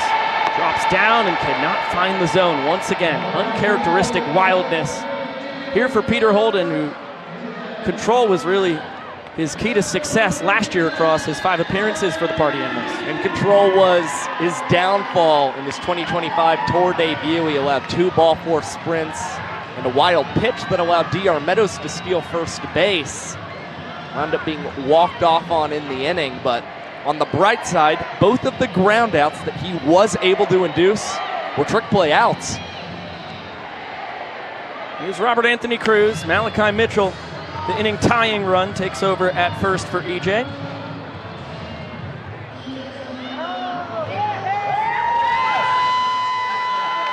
And this one bounced foul. Ball and a strike. Holden is from Vero Beach, Florida. Started out his college career in Baton Rouge at Southern University, then went to Baton Rouge Community College, finished up at the University of North Florida. That is a gnarly pitch. That's the changeup right there. He'll work a slider and four-seam fastball in as well, but the change is his bread and butter. Use a two-seam grip. There goes Flash. Throw down to second from Cosgrove in time. Oh, Andy on the mark once again. He's a sniper behind the dish. A shrug from Andy Cosgrove behind the dish. And for the second time this season, he has thrown out Malachi Mitchell trying to swipe second base. Great setup by Chase Acuff, moving away from that bag and setting up the glove on Mitchell's backside before he could get a hand on second. Fans with a chance to grab rack, they do not do it. A very rare 4-game slump of fans not catching any foul balls for outs. If they can't grab one across these last 2+ innings, it'll make it 5 in a row. We're back to all 3 games in Glendale, Arizona. There were 3 foul outs to fans across the first 2 games of the tour in Mesa. Payoff pitch here. And that's another sprint. Holden not thrilled with the call. Rack busted down the lines, but he is going to hang on for just 1 base once again. Party Animal sprint defense on point. What makes that throw out from Andy Cosgrove mean a lot more for Peter Holden, considering that doesn't come. You got runners on the corners most likely. And Reese Alexiadis up, but batting with no men in scoring position, but ahead in the count 1-0. Chop to third, could be 2. Bloomer to Baber, between the legs to Swan, just in time. Around the horn. Party Animals claim their 2nd point of the night in style. And it comes with a trick play to boot. Starts with Bryson Bloomer. Incredible pick over at the hot corner. And Dustin Baber, despite the speed of Reese Alexiadis, with a quick enough transition between the legs to earn the Party Animals a much-needed point. Well, Alexiadis can fly. 29 steals in the Pioneer League a couple years ago. He's only caught once in 13 tries last year, and now Maceo is going to take center stage as we head to the 8th. 3-2 lead for the Bananas.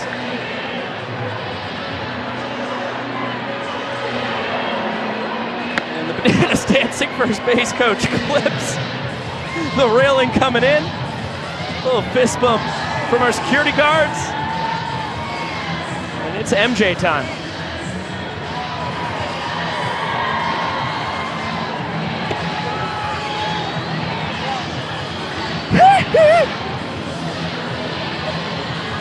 Yes, you're on video.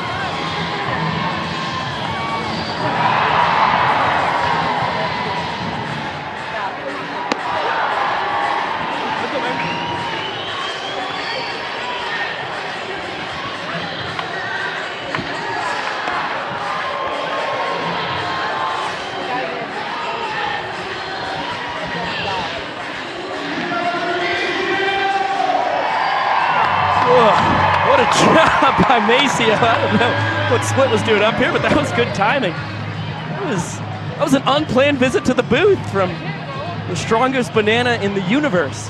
The known universe at that. Oh boy. Maceo's got good stamina. It's tiring. Swing and a miss from Sal Jacobo on the split changeup from Andy Archer. Jumps out 0-2 on the Animals extra hitter. Andy Cosgrove working on deck. That's a 3-pitch K. High heat does the job. Andy's 2nd strikeout the ball game. Sal Jacobo is still developing in banana ball, especially with the bat. Andy Archer, he has continued to rebound nicely from the home run he allowed to Skull, but Cosgrove 2nd on the Party Animals in slugging percentage. Another big bat that Archer has to deal with.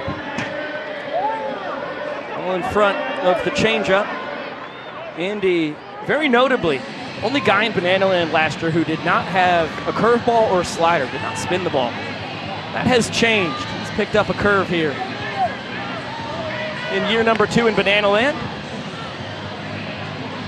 go with his 4-seam, 2-seam, and cut fastballs.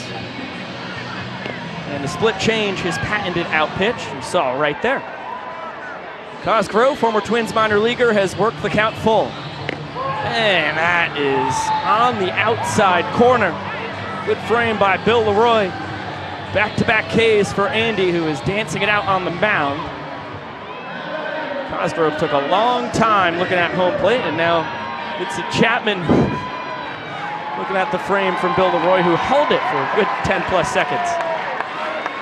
It's a good night for Archer and his quiver full of arrows as he's planted 3 of those behind the pitcher's mound. And now Dustin Baber will drop down to a knee. Very quickly dispatch of the Brew. Andy, first batter he faced, Jake Skoll, Oppo Taco over the monster. Since then, 3 strikeouts, a line out and a ground out.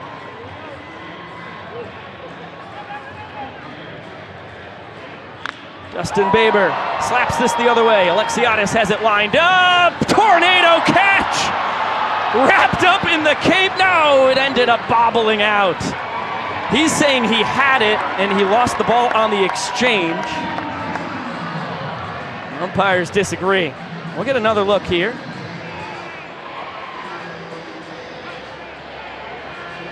Oh man, the cape had it wrapped up. I don't think that's a catch. The ball gets caught up in the cape is then in the glove, and the ball drops out. I think you cannot rule that a catch. I think Alexiadis even secretly knew that shouldn't have been ruled an out. Archer jumps out in front of Swan. He's now 5 for 8 on the tour in his trick plays. He's the only guy who pulls off the tornado catch, which was patented by Vinny DeRubius back in 2023. He's also the only guy who plays in a cape. It's actually probably the worst attire you could wear attempting that play. Jason Swan smashes this one off the monster. Mark Smith, pinch running, is gonna scoot on home. What a throw to second, just offline though. Swan's gonna have himself an RBI double. Party Animals now with a chance to tie this game. We hope Jason's okay. Looks like he tore his pants on the slide into second base. He is walking gingerly. His teammates celebrate. Another amazing sound effect. And Garrett Delano stares right into your living room. Did Tanner Thomas take the crazy legs and crazy feet from Alex Ziegler? Yeah, I think he borrowed it. This is not what you want to see at all. Jason Swan, unbelievable banana baller he is. Walking off the field with a limp. With our athletic trainer down there, Casey. So Mike Vivacis, head coach, will insert himself to pinch run. On an injury, you can throw anybody off your bench in there. And Reese Hampton not happy that thing wasn't put over the monster. Robert Anthony Cruz, very happy to rip a backflip catch.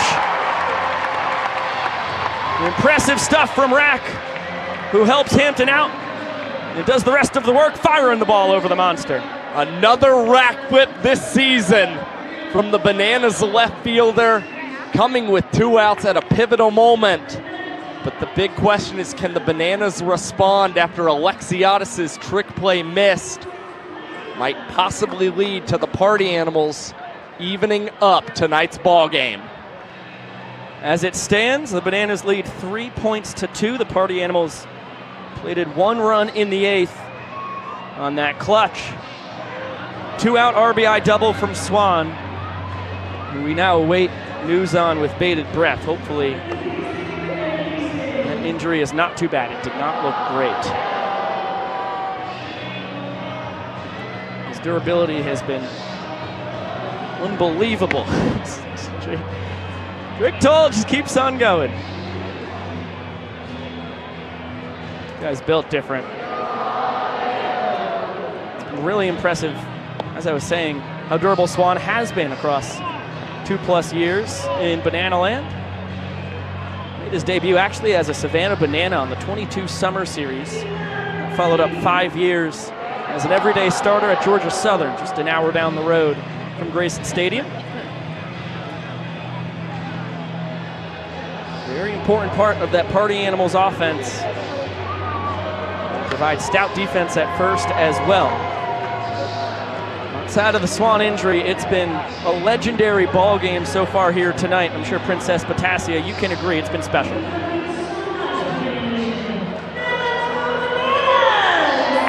was talking about this game in particular, but I mean, I also love Bananas Nation, so can't argue with the sentiment. Ryan Rodriguez takes over on the mound for Peter Holden. He's got one run of offense. If he can keep the Bananas off the board, we will be tied at 3. Going to the 9th.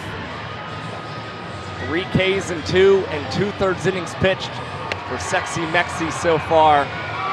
Only 1 ball force sprint issued. Unfortunately, that lone sprint is the one that won the game for the Bananas last Friday. He does not have another moment where in the late innings things fall apart as Dustin Baber tips into the bare hand of Chase Acuff, and the Party Animals pull out a little double trickery to start the bottom of the 8th. That's some heat to it.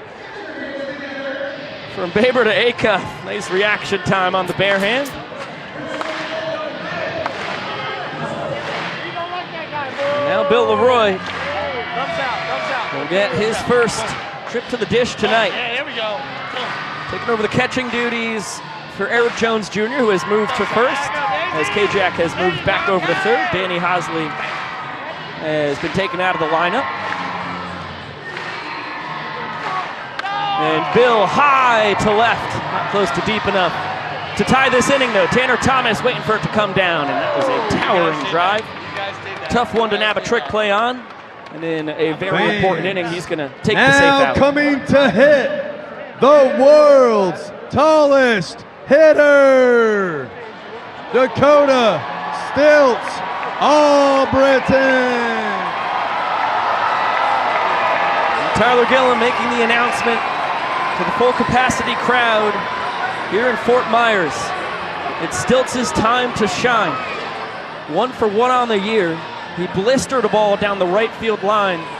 Picked up an RBI for his troubles as well back last Friday night in Glendale.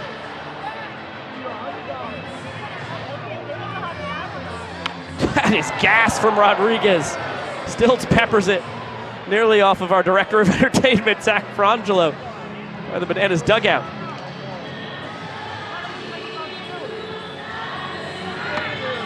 Blows it right by him. Rodriguez ahead 0-2.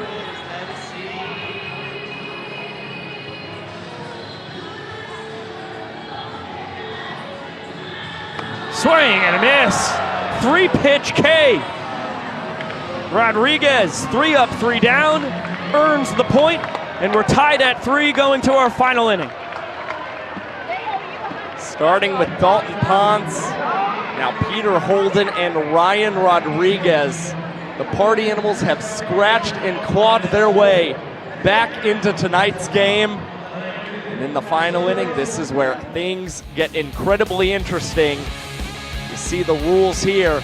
All the runs scored in the 9th count as points. So the Bananas and Party Animals trying to pile them on here in this final inning. And if we wind up with a tie ball game after 9, we will see showdown tiebreakers for a 2nd consecutive night.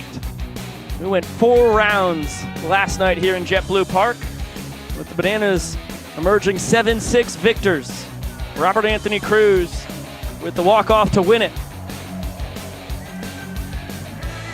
2 of the best defensive plays in Banana Ball history and showdowns as well. Alexiadis, Hosley, and Leroy to nab Hampton in the first round, and then Drew Gillespie with the bases loaded to snag a frozen rope off the bat of Eric Jones Jr., get the force out at home to send us to that 4th and what ended up being the final round of the night. The 3rd time in 214 Banana Ball games we've seen 4 rounds of showdowns. This is game 215 in our young sports history. And trying to get a very important 0, the Bananas turn to Austin Krasminski. 5th outing of the tour Austin Krasminski allowed a hit and recorded a strikeout in 2/3 of an inning pitched last night before Dakota Stilts Albritton managed to keep the Party Animals scoreless in the 7th. But this, a much more meaningful inning for the former Cubs and Angels minor leaguer, who's trying to keep the Party Animals bat silent. He's got 2, 3, and 4 due up. Fisher, Skull, and Tanner Thomas. Krasminski, guy who spent all 4 of his spring trainings in Phoenix, so this is the first time he ever gets to pitch here in Fenway South. Fastball gets the top of the zone for strike 1. He's a power pitcher. Heater sits in the low to mid 90s, consistently 93 to 94. Working a slider and a changeup as well. Here's the slider. Fisher 1 for 3 on the night. He's our Dunkin' Donuts batter. He's denied the crowd their sweet treats thus far. Krem has him 1 strike away. Here come the voices of the full capacity crowd.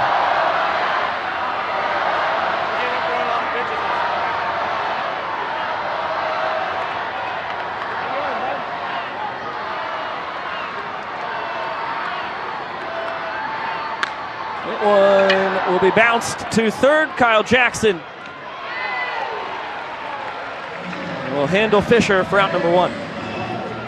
Kyle Jackson moving around the diamond once again, finds himself at third base. The Party Animals, it appears, telling KJ he should have tried some kind of trick play. This is a guy with a couple at first base already. He's saying, hey, I got to make sure I get my guy the first out in this inning, and we hopefully score a walk-off and a series win. It's all fun in banana ball. Good trash talk between the Party Animals dugout and the man at the hot corner for the Nanners, who's bounced back and forth between first and third tonight. He's picked up 4 trick plays per my tally. Is that correct, Josh Talevsky? He's got at least 4. Looked like he was saying he's got 5. I might be missing one. And that's a pitcher's pitch. 2-1 count here on Skull.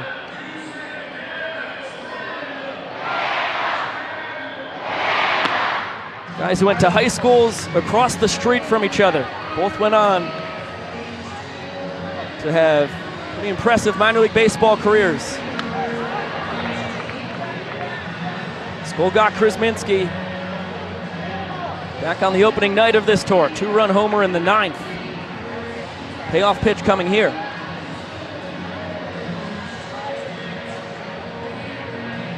Skull took Krem deep on opening night in Mesa, trying to come away with another monster extra base hit as Vincent Chapman will ring up Jake Skull, trying to check his swing, saying Krem located on the outer edge. And now 2 down for pretty ecstatic Austin Krasminski.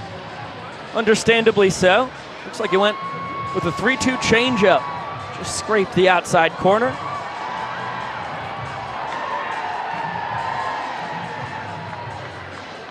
Well, Tanner Thomas has been the most clutch player in banana ball this year. Had the game-tying 2-out RBI single last night with the Party Animals down to their final out. Had the game-tying 2-run homer night 1 in Mesa against Danny Hosley. Ended up getting the showdown chase that secured a Party Animals win at the end of that ball game as well. 0 for 3 tonight, a couple strikeouts with the ground out sandwiched in between. It's his count now, ahead 3 balls and 1 strike. He may just want to try and set the table for Chase Acuff. If you see ball 4 to Tanner, he may be off to the races trying to get into scoring position on the ball 4 sprint. That was a firm fastball after the hesitation in the stretch from Krem. Payoff misses. And Thomas will be aboard. Bananas need to get it to all 7 fielders behind the pitcher and catcher before they can tag Thomas out. They do it perfectly and hold him to just 1 base.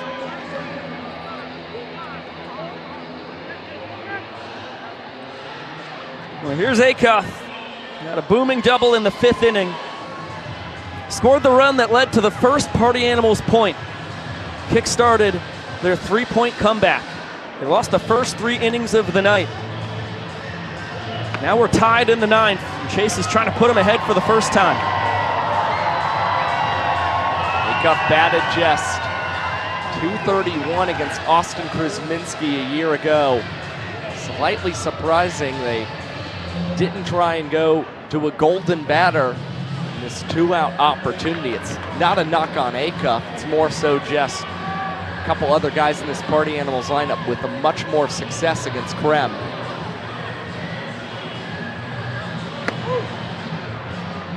Acuff looked like he was taken all the way. Fastball right down the chute.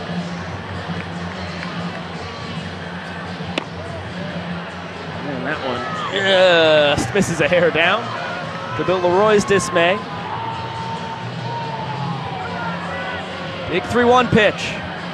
Fastball bounce to the left side. Forward roll. Kyle Jackson over to first. EJ between the legs. Holy moly, what a time for a wild double trick play. Game on the line, and the Savannah Bananas infield is still nails. It is number 4, KJ Jackson, now with 5 trick plays on his night. And you see Ryan Cox, Jackson Olsen, Meadows and company all smiles around their superstar having a breakout performance. EJ looks like he made a scoop on the between the legs snag too, and there's the look towards the Party Animals dugout. They were giving him gruff for not ripping a trick play on the ground out that started the inning.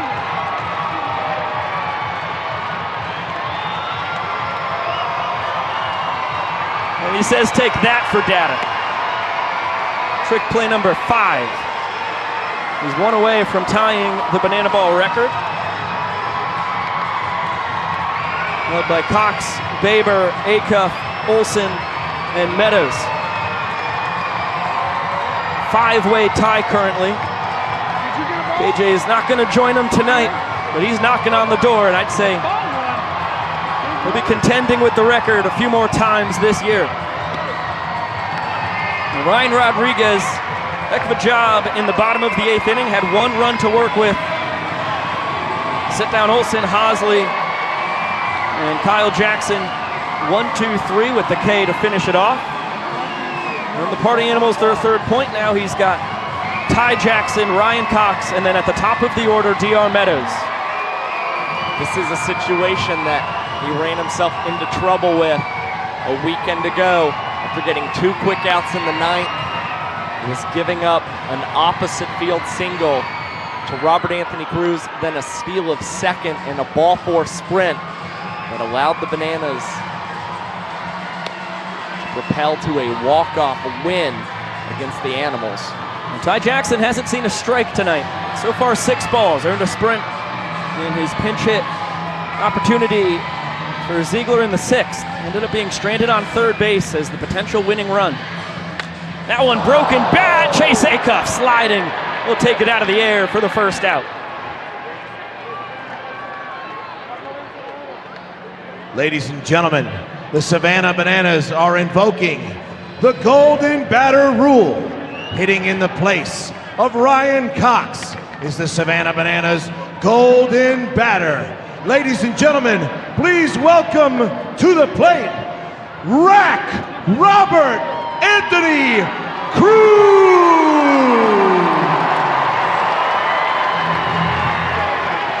What a moment here for Rack.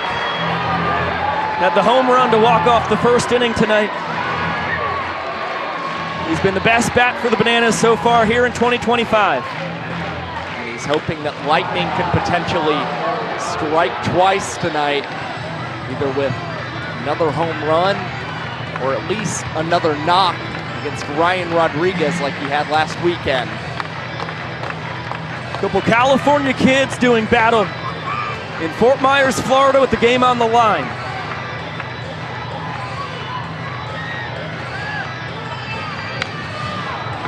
And Rodriguez in full control of the at-bat. Ahead 0-2. Rack's been early on both of the offerings from Ryan Rodriguez, who's been going off speed. Now he may try and use that heater against Cruz, who laces this one past the glove of Dustin Baber into right center field. And Cruz, as the golden batter, now 2 for 2 this season, and setting that table for the top of this Bananas order. And their man, DR Meadows, who is surprisingly still hitless tonight. Yeah, Rack both of those knocks off of Rodriguez in the 9th inning. DR line drive, left center field, hitless, no more. Hampton's got a cannon, Rack respects it, so he goes station to station.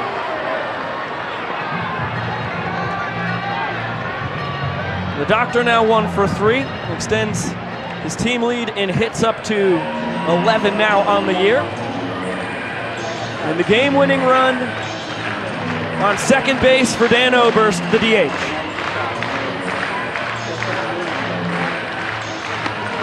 Gnarly slider there from Rodriguez for strike 1. He was trying to sit back on the slider, it appeared. Found himself too late.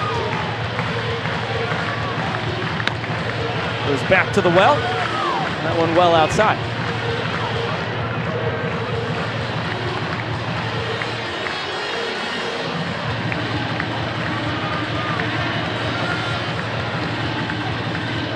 Another slider.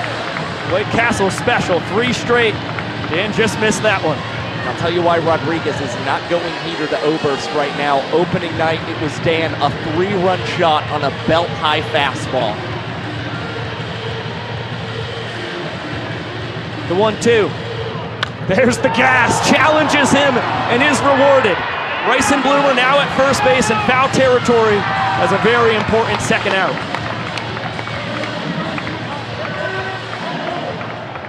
Well, after 3 straight sliders, certainly never forget that Dan beat him on the homer a couple weekends ago. But went to the pitch he did it on, gets the out.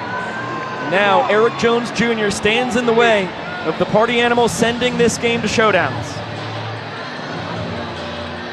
That one all the way to the backstop. Rack advances to third. DR follows him to second, but Cruz is the game's winning run. He's the guy who matters. And that solely lies on what Robert Anthony Cruz was doing at the second base bag. Dancing all around it. He got the look back from Rodriguez. And then came set with a real wild one. The Bananas, now wary of the control from Rodriguez, have put Flash the Kid into run. Possibly try and score on another one that could get away from Cosgrove. Fastball scrapes the inside corner for strike 1. You got to be wary of bouncing the ball here. There's the slider. Excellent stop by Cosgrove. A catcher throughout his college and minor league career. Spent the last 4+ years across the globe professionally, mostly playing shortstop. He looks at home back behind the dish in Banana Land. EJ fouls it straight back, and Rodriguez is a strike away.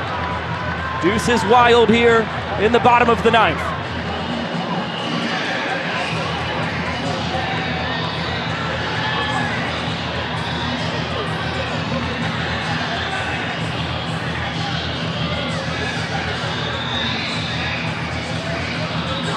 Front door bender, foul tipped, snagged by Cosgrove. Rodriguez fired up. He's pulling out the magic trick. How'd he escape the jam? How'd he have all of that ribbon in his mouth? I don't know, but we're going to showdowns. Rodriguez with a Houdini act and the magic to cap it off. Showdowns for a second straight night in Fort Myers. That was a nasty front door slider. Gutsy call if that thing is hung. EJ could hit that thing to Tampa. But instead, we get showdowns for a second straight night here in Fort Myers.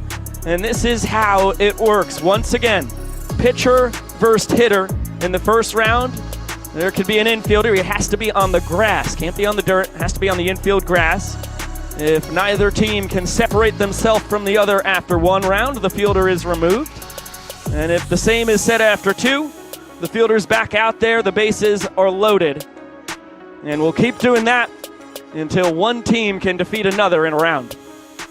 And much like what we've seen early on in 2025, the Bananas are sticking with the man who pitched the previous inning, Austin Grzminski, keeping the ball.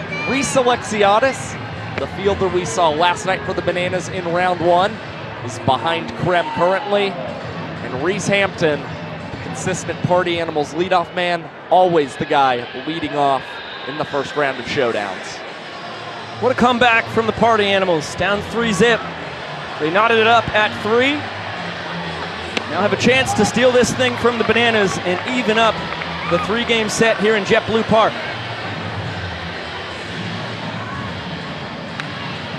Grzminski, quick 0-2 count here on Hampton. Reese nearly sent one to the warning track in right last night. Alexiadis tracked it down, and with the help of a relay from Danny Hosley, gunned him down. This time he sends it to center, and Alexiadis off to the races once again. This one just in front of the track. Hampton around third base as Alexiadis fires the ball in. That's gonna be a round tripper. Reese comes through, and the Party Animals have their first lead of the ball game. The launch angle was the death of Reese Hampton in the last night's ball game, but tonight, again, a very high drive, but this time deep enough in JetBlue Park for Reese Hampton to motor around the bases and score a walk-off for his team in the first round of showdowns. What a job Sexy Mexi Ryan Rodriguez has done so far tonight. Earned the game tying point with a 1-2-3 eighth. Survived the one-out singles from Rack and the Doctor in the ninth to escape the jam and get us to showdowns. Now he will face Dan Oberst, and if he can prevent an inside the park homer, the Party Animals will have snatched this one. Felt like it was in the jaws of defeat. And they're so close to victory now. Sal Jacobo gets his first career opportunity as a showdown fielder behind Rodriguez. Big opportunity for the rookie to find himself in his second night in Fort Myers. All he's got to worry about getting to that ball quickly enough and providing Rodriguez with a proper relay to throw home to his catcher, Andy Cosgrove. Rodriguez was able to get ahead of Oberst 1-2 in that ninth inning. Got a pop out in foul territory on a fastball. He's behind 3-0 here. Ball 4 will induce a showdown chase.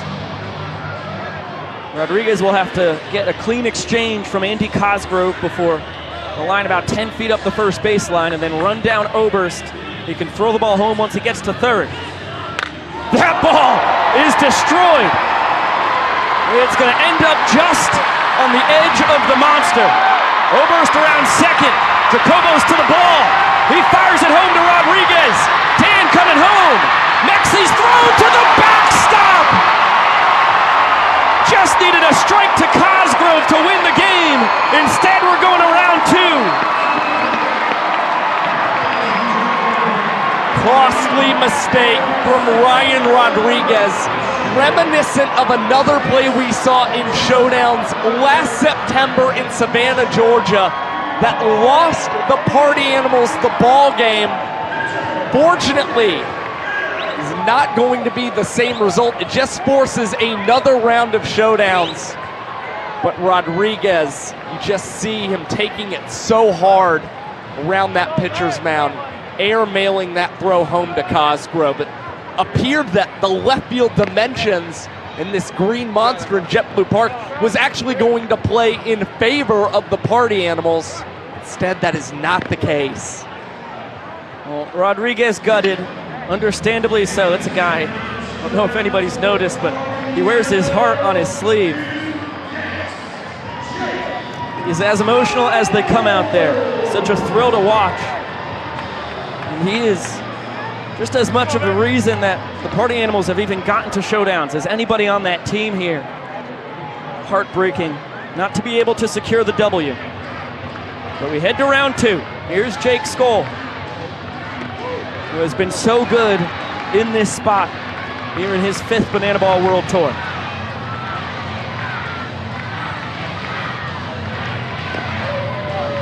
1-1 count. Skoll struck out looking on a 3-2 count against Chris Minsky in the top of the 9th.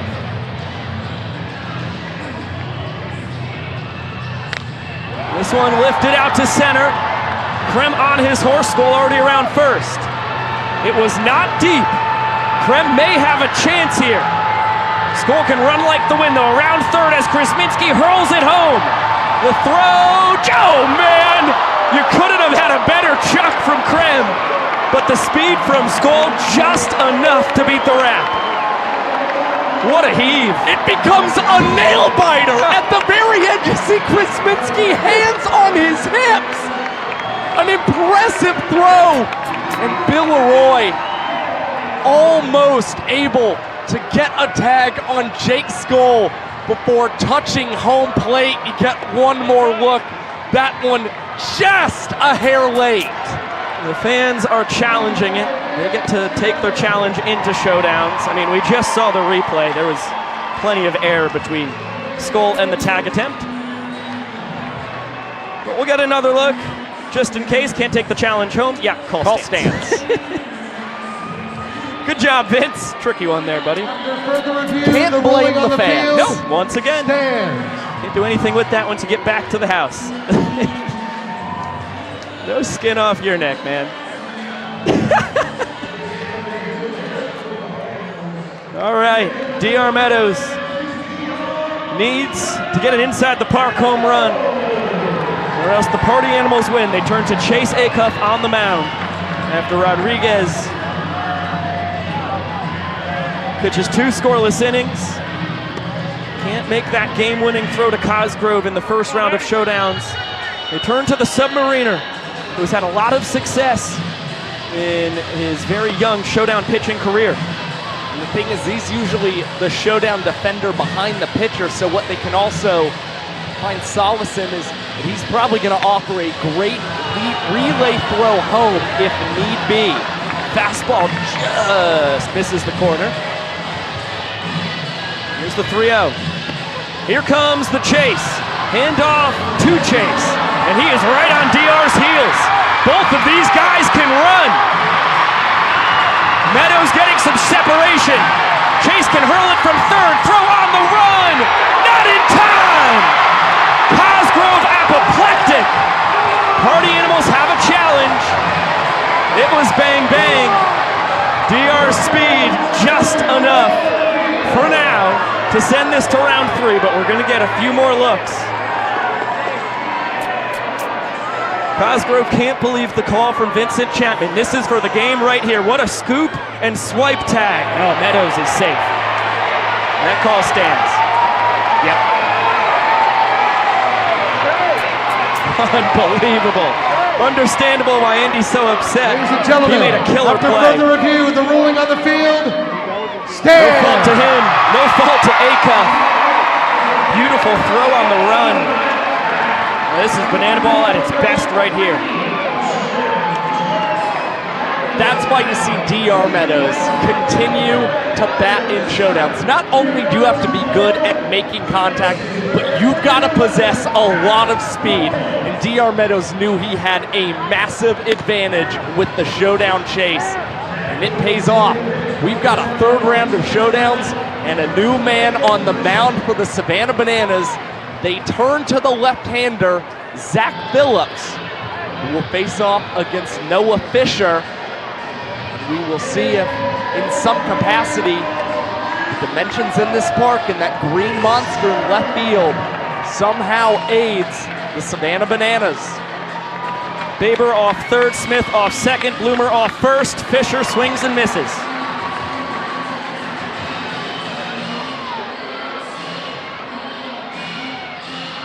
This one poked foul, and Philly is ahead 0-2. Chance for the fans! They do not catch it. What a luxury for the Bananas to replace a former minor leaguer with another former minor leaguer here. And that is such a cool sight to see. Yeah. The entire concourse started flooding towards that foul ball, trying to make the catch in favor of the Bananas and to bail them out of this third round. Philly has the crowd clapping. Big bender, that is a nasty curve. And a professional take from Fisher.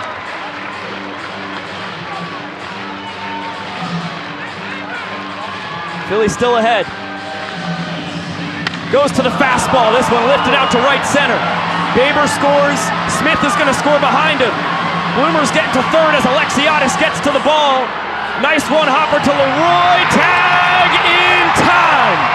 Bang, bang at the plate. Just 2 runs score.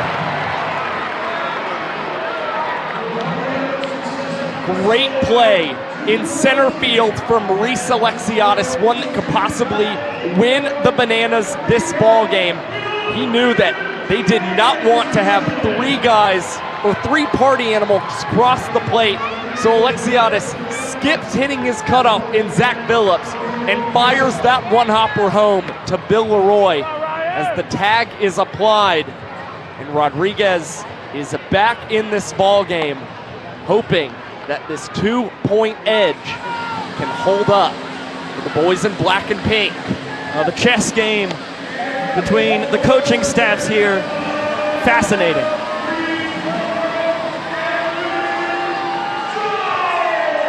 Rodriguez pitched the first round in showdowns, could have won the game with a good throw to Cosgrove. He airmailed it. He has a chance to win it again. Malachi Mitchell leads off first. He's the game-winning run.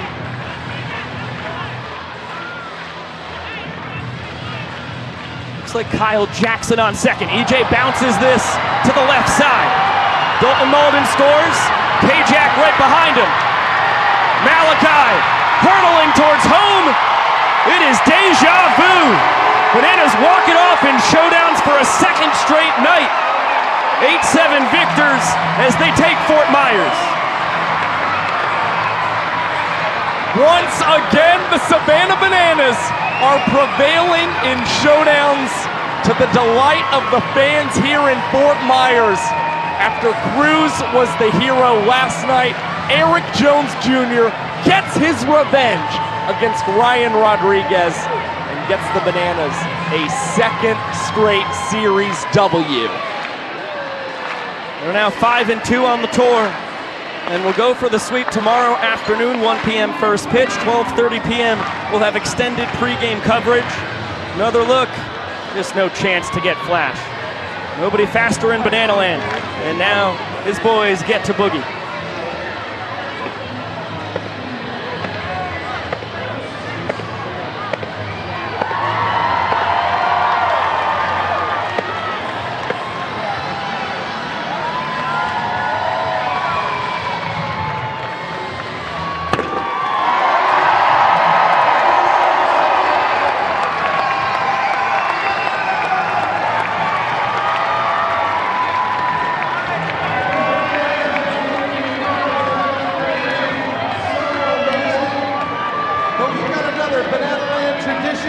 We want you to be a part of right now. We'll stand by me down on the field. A despondent Bronson Ballhome with Farty, tale of 2 mascots split over the moon.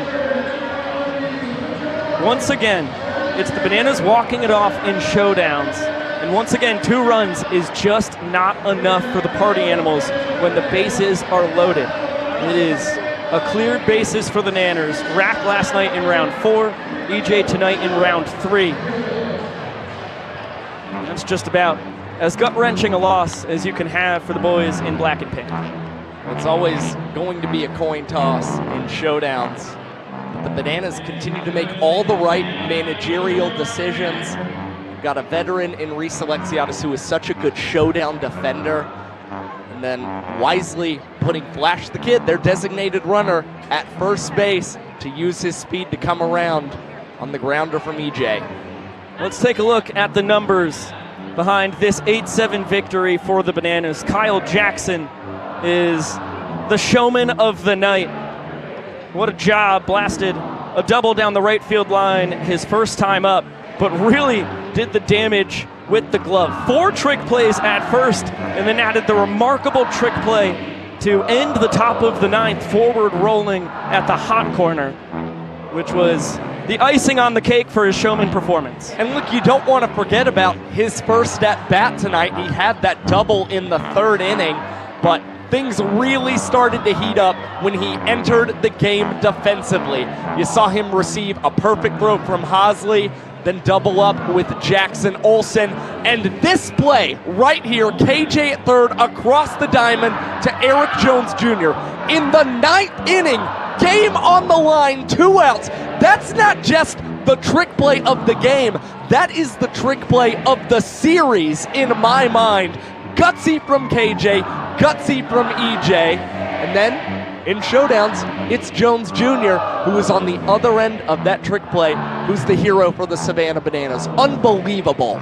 23 trick plays between the two teams tonight, as we continue to average well above 21 trick plays on this tour. Came in at 21.8. I'm sure that'll get up closer to 22 now. We'll have Kyle Jackson joining Drake Toll down on the field at the conclusion of Stand By Me. Actually, put the ixnay on Drake.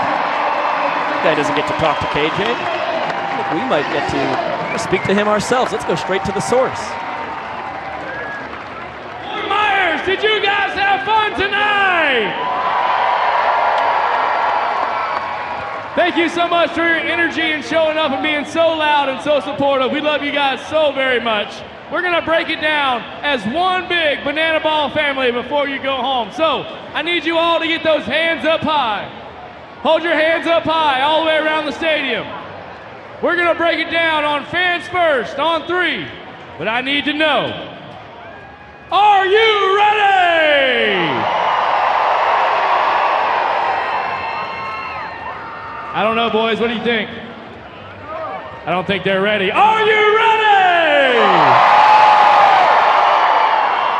There we go, fans first on 3, loud and proud. 1, 2, 3.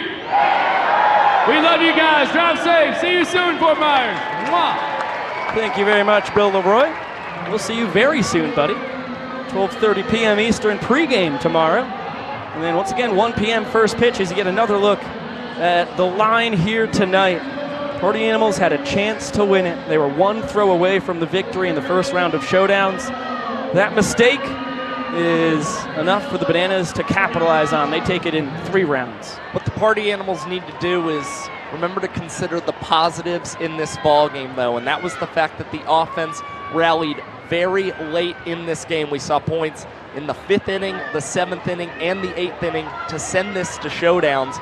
And the bullpen, starting with Dalton Ponce, was truly tremendous. I mean, Ponce, incredible. Peter Holden able to nail down a hold as well with help from Andy Cosgrove. And then Ryan Rodriguez did push that game to showdowns. And although he is going to take what happened in those 3 rounds very personally, he really shouldn't. Great performance tonight from the Party Animals nonetheless. And now we get to hear from our showman of the night, Kyle Jackson. Starts the ball game with a double, follows it up with 4 trick plays at first, another at the hot corner to end the top of the 9th. Kyle, you were going absolutely bonkers tonight, man. What a job on first base, in specific. Thank you, Vigo. You guys sound beautiful in my ears. I'm glad to be here. This is amazing. Now, KJ, let's focus on the final inning when you had probably the signature trick play of this series. It starts off the 9th with a ground ball from Noah Fisher, and there's no trick play, and It is very obvious the Party Animals, they're trying to goad you on. They are barking at you, and then you show them with the final out in the inning, the double trick play with Eric Jones Jr. Walk me through what was going on across that final inning of play. So they told me to do a trick play. I think they're probably used to seeing me try kind of crazy things, but my neighbor from back home was here today, and he always calls me KJ Somersault, and so I had to do it today, and by the 9th inning, I was telling myself, next ball hits me, I have to do it for him, and he's sitting over here in the crowd, so it was really special. I'm glad I got to do that for him. You're a man of the people. We get a look at the tumbling trick play once again right here. Now, how about your squad, man? Because you guys had a 3-0 lead, impressive comeback from the Party Animals, but then when Rodriguez throws that to the backstop in the first round of showdowns, you get an extra life. You guys have a killer instinct. Now 3 games up on the Party Animals, 7 games in. What about this team, man, that is just so strong in these tight games? Yeah, it just goes to show all the work we put in. Kudos to the Party Animals. It's not an easy position to be in. Those showdowns are tough. A lot of people probably think they're easier than they look, but they're not. So kudos to those guys for battling back and making it a great show for these people. But all the work these guys did throughout the spring and early January to now, it was nothing but spectacular things, and it's going to show now, and I'm super happy for all of them. KJ, leading into this season, you told us during the prime season you wanted to have a trick play at every position on the diamond this year. We've seen left field, we've seen first base now, we've seen third. What is the next position we should expect to see you dominating at? Wherever they put me, I'm gonna do a trick. I guarantee it. Yeah, I'm not denying that, man. KJ, thank you so much for the time and the insight. Congratulations on the showman performance and the W. Thank you so much, Bigo. God bless everybody. Thank you, KJ. There goes Kyle Jackson, star of the show for the Nanners tonight, as they come away with an 8-7 win after 3 rounds of showdowns. Welcome back inside.